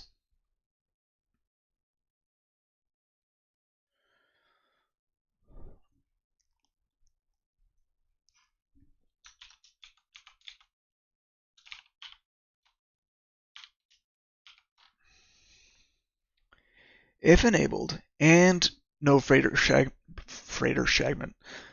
if enabled and no fragment shader is active, two-dimensional texturing is performed, unless three-dimensional geometric texturing is also enabled. Okay, what that's telling me is that the fragment shader being enabled for dictionary render string is really what means this will or won't affect us. Now,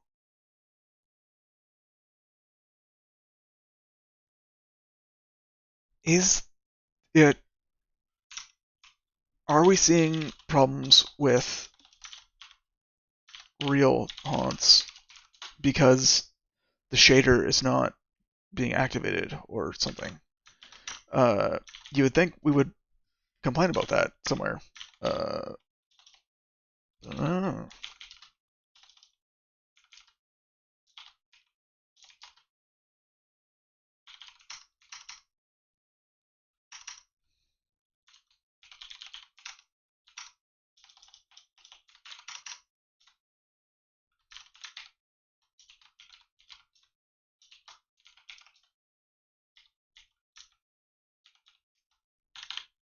Oh. Huh.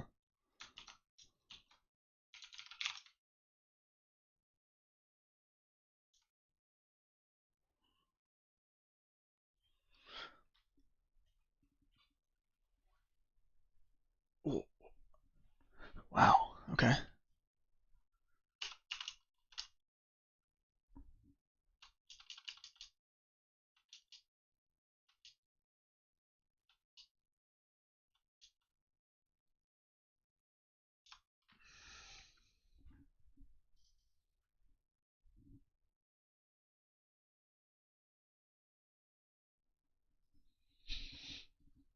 No, no, no, no, no, no.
direct NDC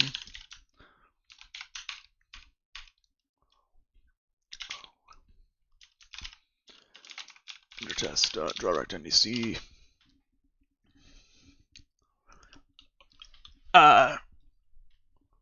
what is sensitive to whether GL texture 2D is enabled or not. We should make it work regardless and reset any GL state it modifies.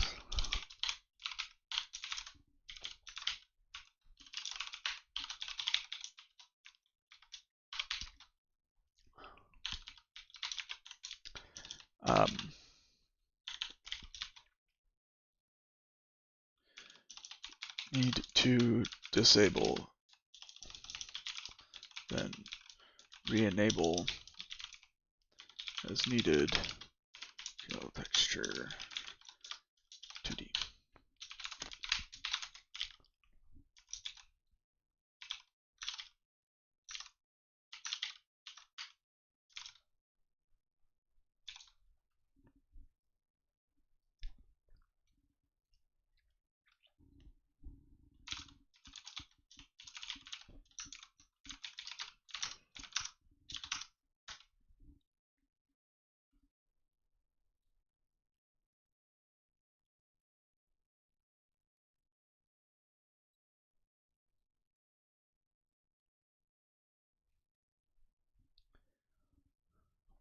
Yeah.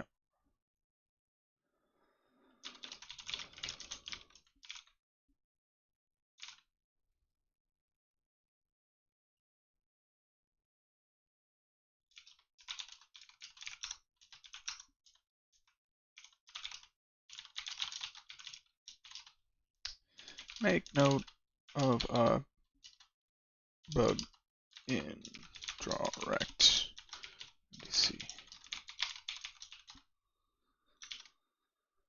Okay, we don't need to fix that now.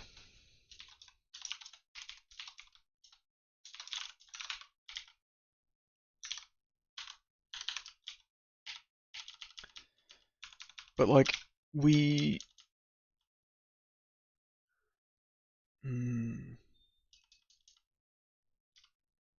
is this why it works in the test but not in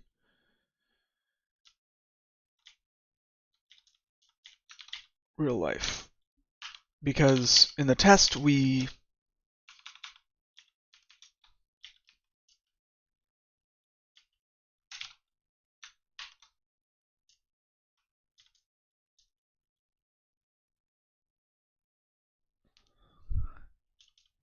set up the render queue state.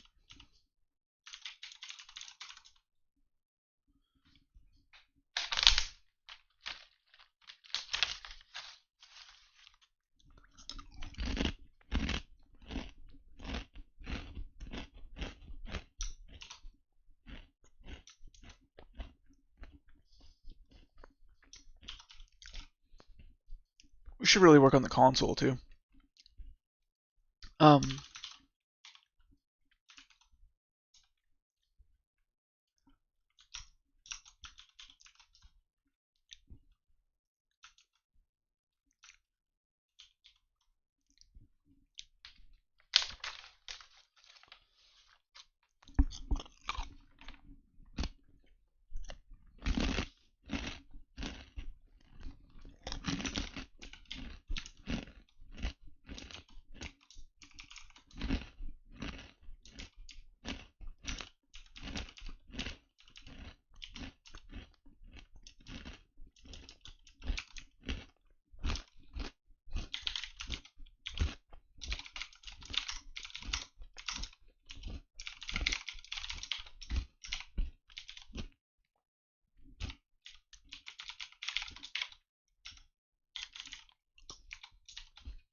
What?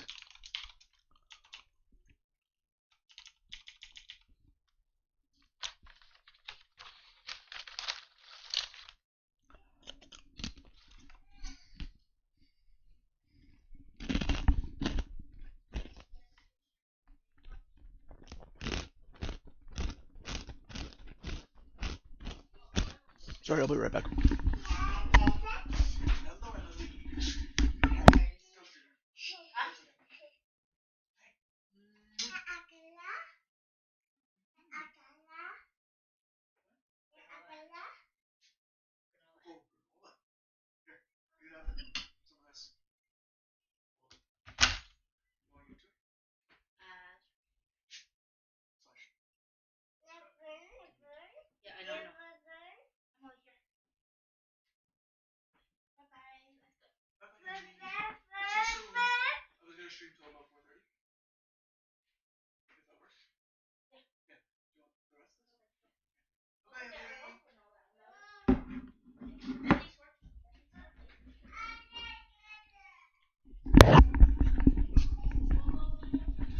Sorry, the perils of working late. My daughter's come home. Um, but yeah. What am I doing?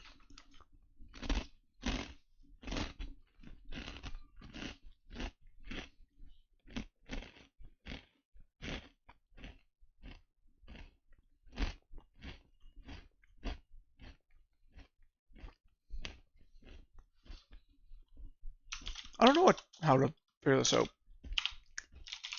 Let's try to run it under the debugger.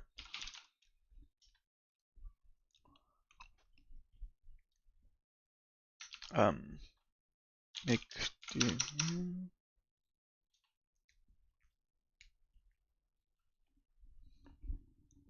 okay. So let us break on UI credits. Go line 147.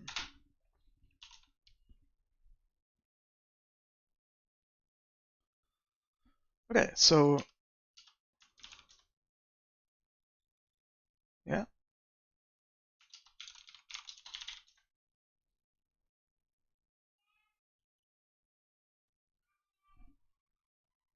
Glop font is program 17. Okay.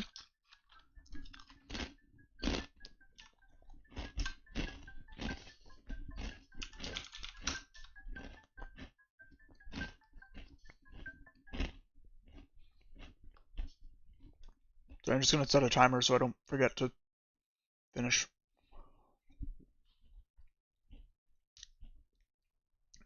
Okay. I'm going to go till 4:30, about half an hour from now.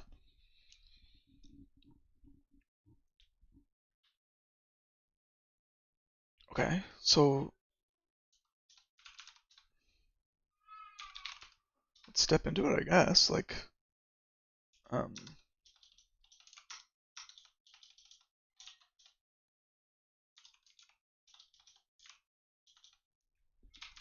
DLV. How do I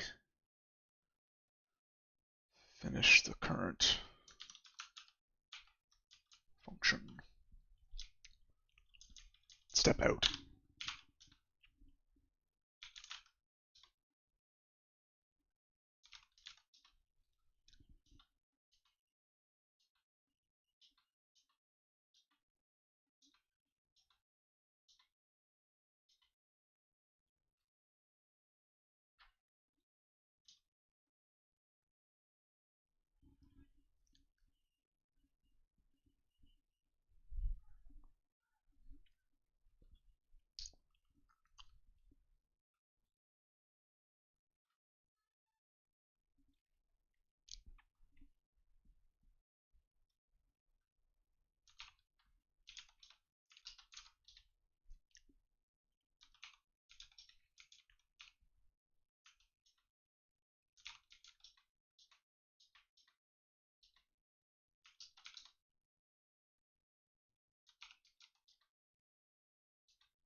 Seems reasonable there.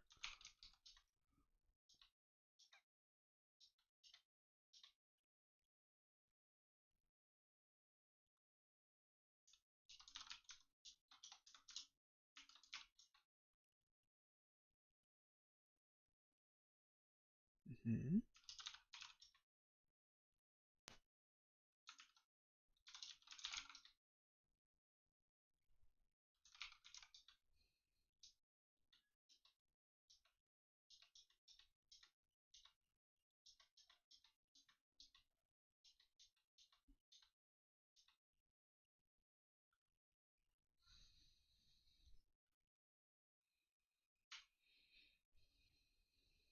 It dawns on me that the same character would get very similar geometry, just offset by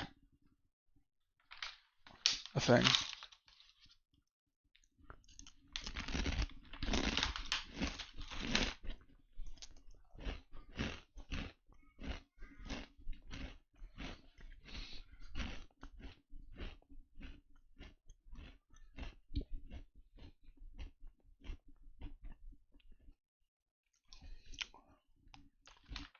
Hold on.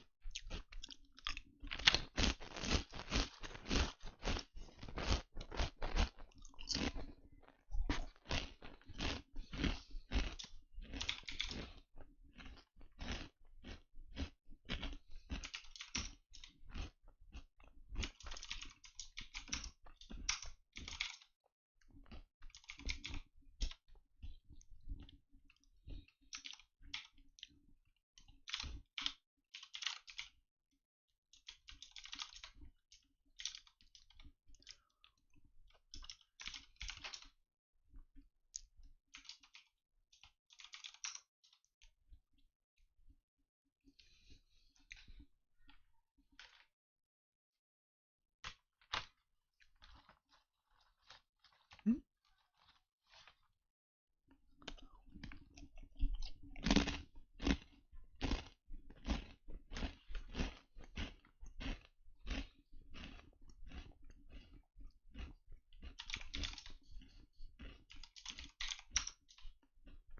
Okay.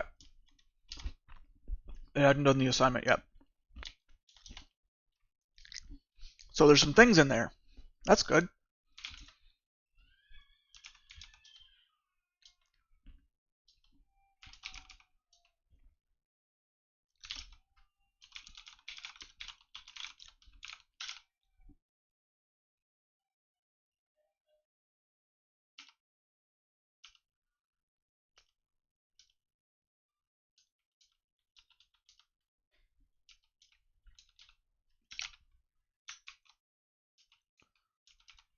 Like,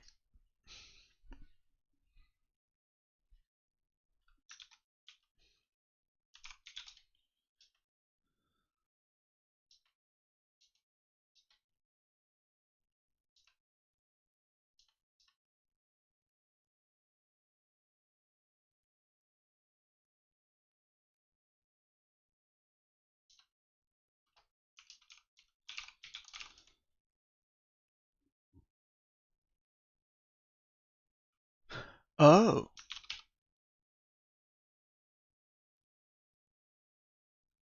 what? That's not right. Um, edit GUI dictionary. Texture.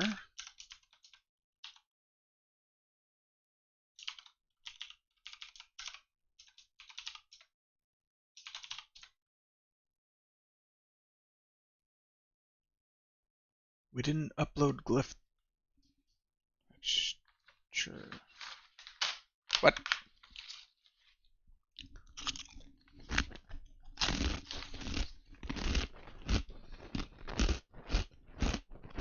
You told me we never uploaded the glyph texture.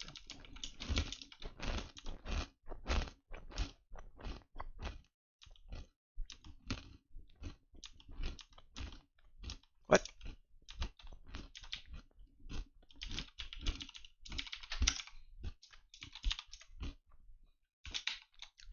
make dictionary or load dictionary.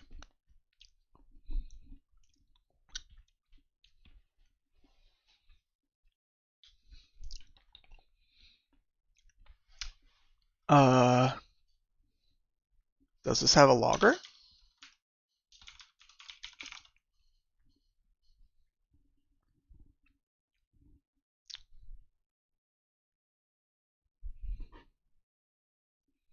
Looks like it does.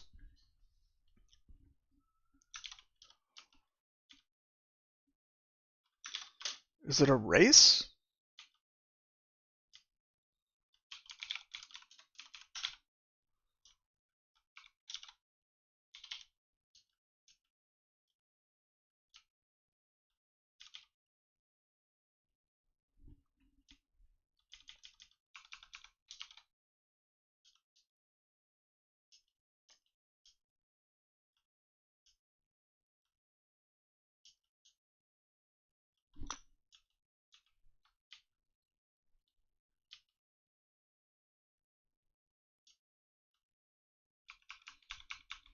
Okay, load dictionary from file.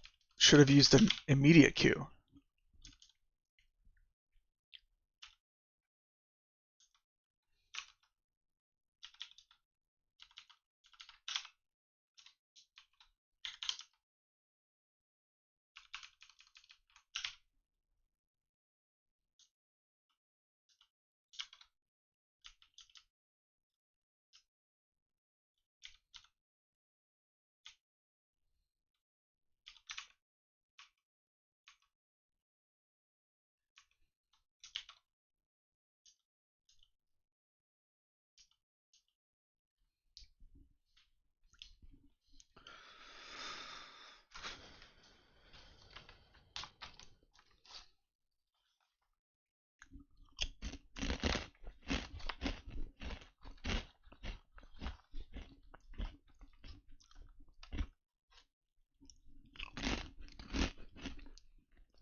Ow. Okay, so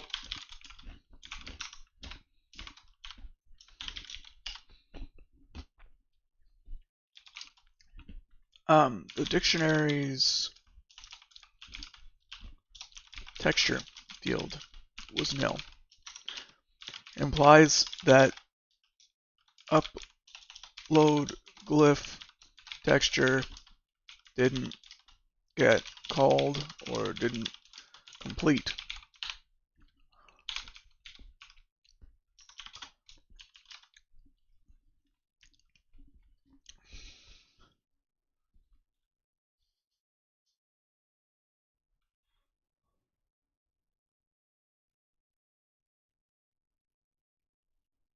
How does working UI get a hold of a dictionary?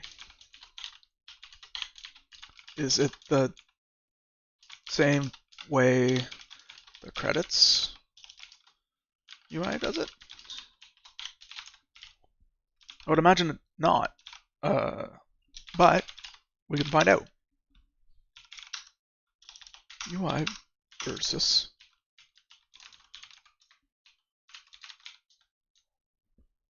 right, there's some options. Option.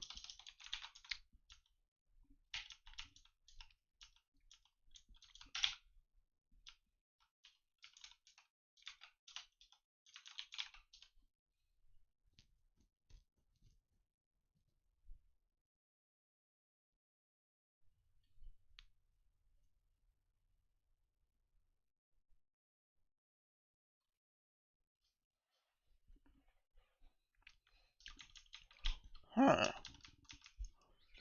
Who calls draw info?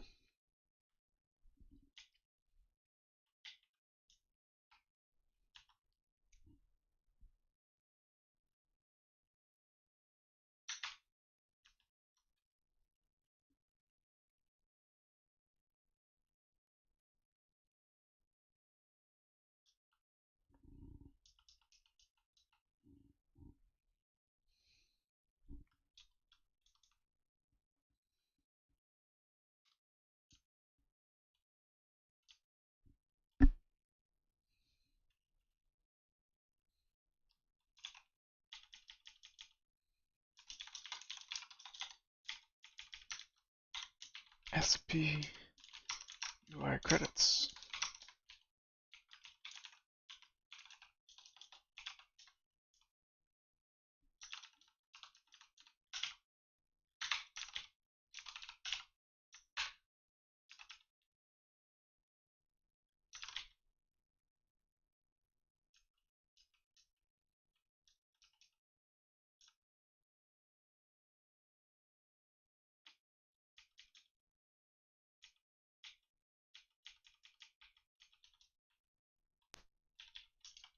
Hold on.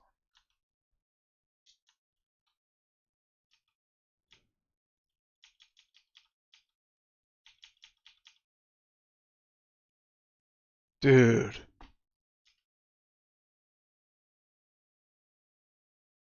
Insert credits menu needs to happen on the render thread. Um,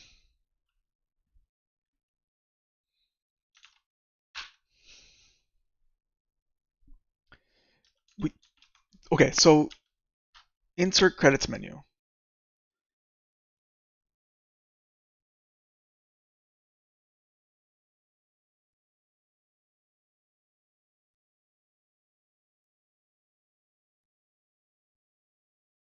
This loads a dictionary that's like never gonna have a texture, and then it's cached according to that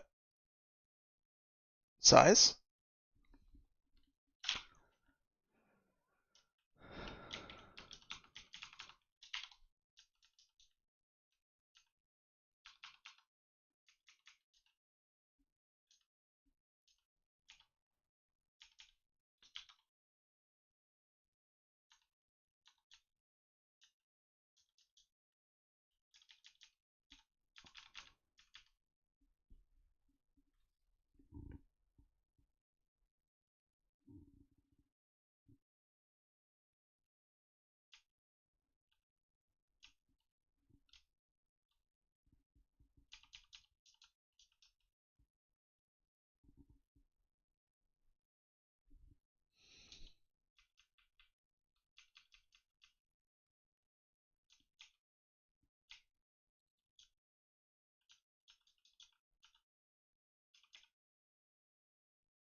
Oh my goodness. And then the mutex is released.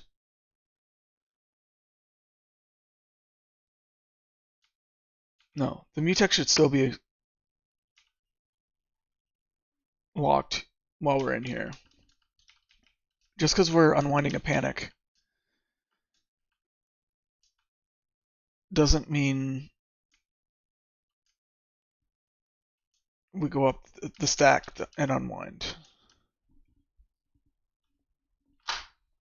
Ugh.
Hey, did I add phone verification chatters only? I don't think so. Sorry, did it not come up? I was definitely focused on code, wasn't reading chat. But yeah, welcome, Cbit. Let me make sure that chat is alive. Maybe you should be able to test again. Sorry.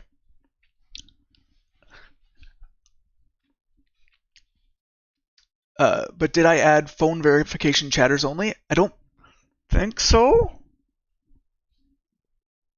I do see your chats, for what it's worth. But yeah, welcome. And thanks for the follow. Uh, but yeah, right now we're dealing with bugs. I mean, welcome to development. But right now, some text is not showing up properly when we're looking at the credits screen. And if my debugger is to be trusted, it's because we're not loading one of the uh, textures. So d.texture should be like the GL ID. Oh, you're a pluser. Didn't let me type on the other account anymore. Was asking for phone number. Only have it on this account that's newer. Oh, sorry, Cbit. Sorry, plus. Um, I guess I changed the Twitch settings, right? uh, pain in the butt. Sorry.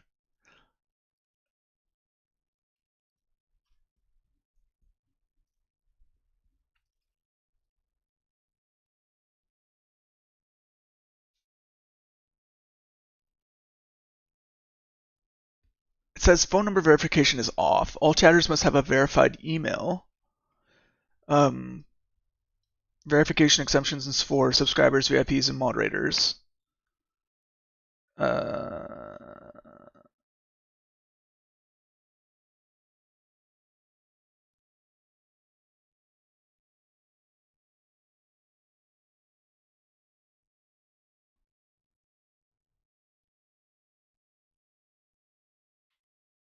Unfortunately, there's a few different settings that looks like it overlaps.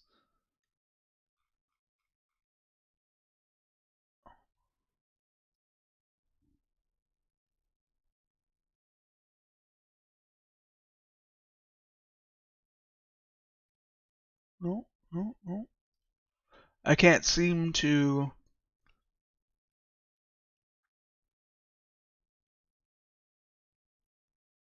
find a setting that should be blocking that. Uh, ugh. Sorry.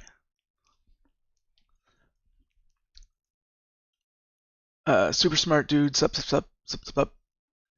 How's it going, Stefan? AKA Steel.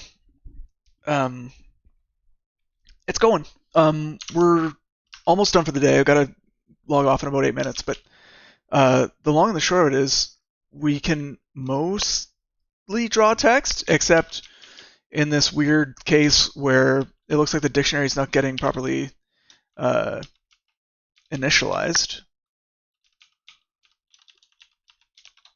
Part of the initialization is to run a texture upload, and that needs to happen on the correct thread.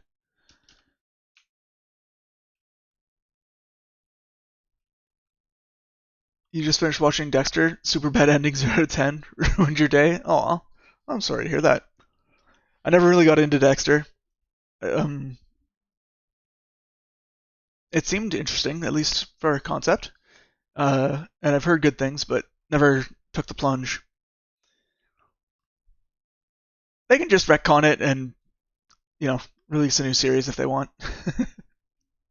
But that sucks that they ruined it. Skip the last episode. On it.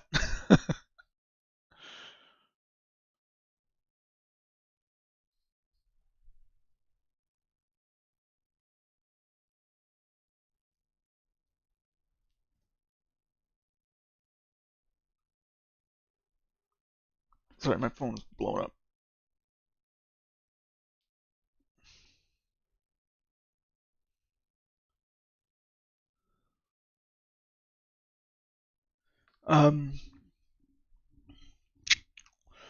So D dot texture, right?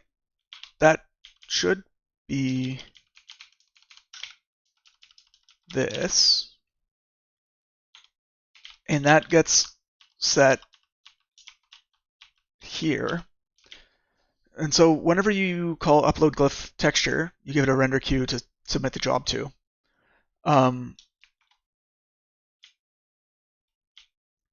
We're calling load dictionary, I think. GUI load dictionary. Yeah. Except we're passing in an immediate queue. The immediate queue says, yeah, render queue.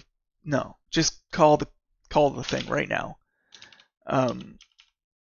Instead of queuing a job, you just run it on whatever my queue state is. The thing is, that means this load dictionary by properties has to happen on the render thread. And if it doesn't, we're in trouble. Holy moly.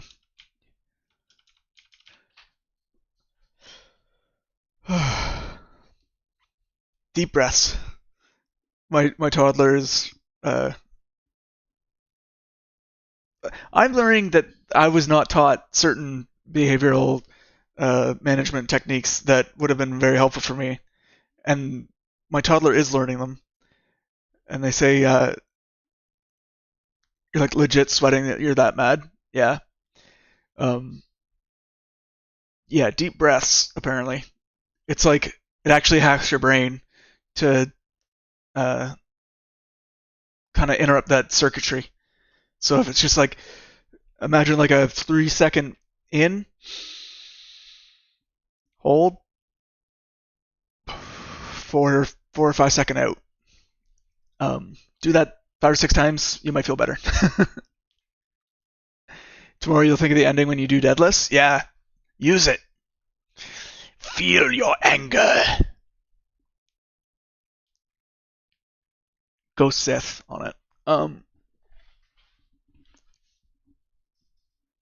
yeah, so we're using an immediate queue here, and that means call it on the current thread.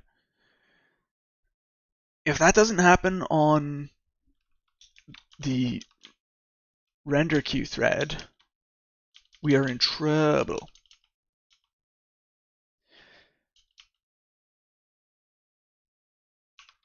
To assert that we're on the render thread.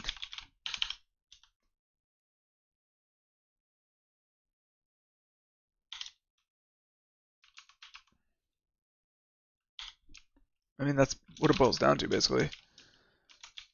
Can I tell? Oh, yeah. And we're not calling that the first time we get the dictionary, because we're getting the dictionary the first time kind of just to find out how big the font is. You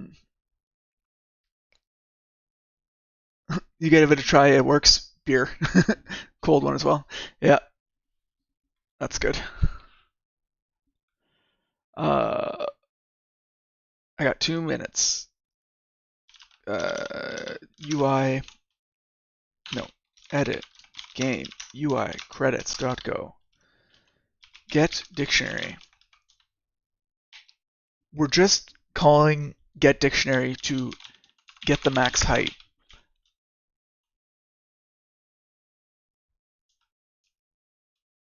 But we can't do that yet.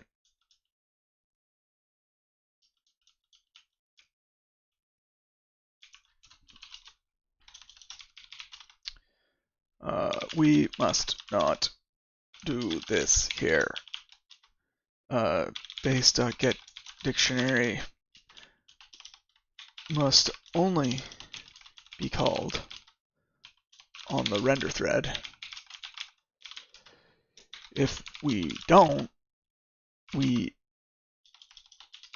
end up poisoning the dictionary cache with a dictionary that that doesn't have a grid of glyphs texture uploaded.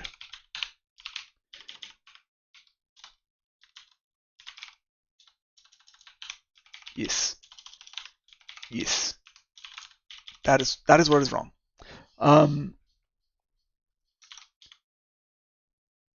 The thing is, we really need to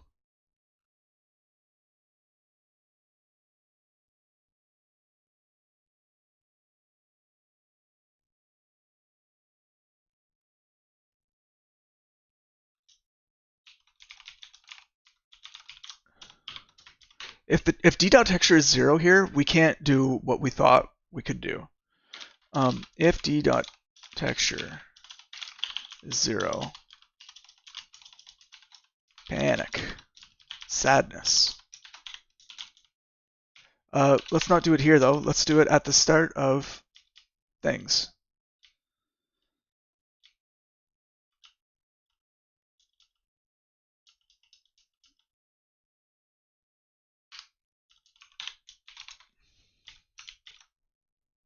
Okay, my timer's going, but what I'm going to do, I guess I'm not going to be able to rebuild and test and do it again, but it's always good to mediate yourself out of the stress. Yeah. You know, I'm glad that it's helping, but just take care of yourself. Yeah, so I think we've root caused this issue. But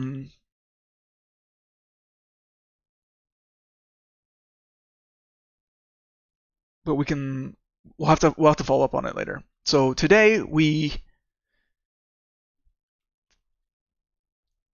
wrote a couple tests that make sure that things are more sane and continue to be more sane, but we didn't actually change much of anything. So it is what it is, but at least we know now where to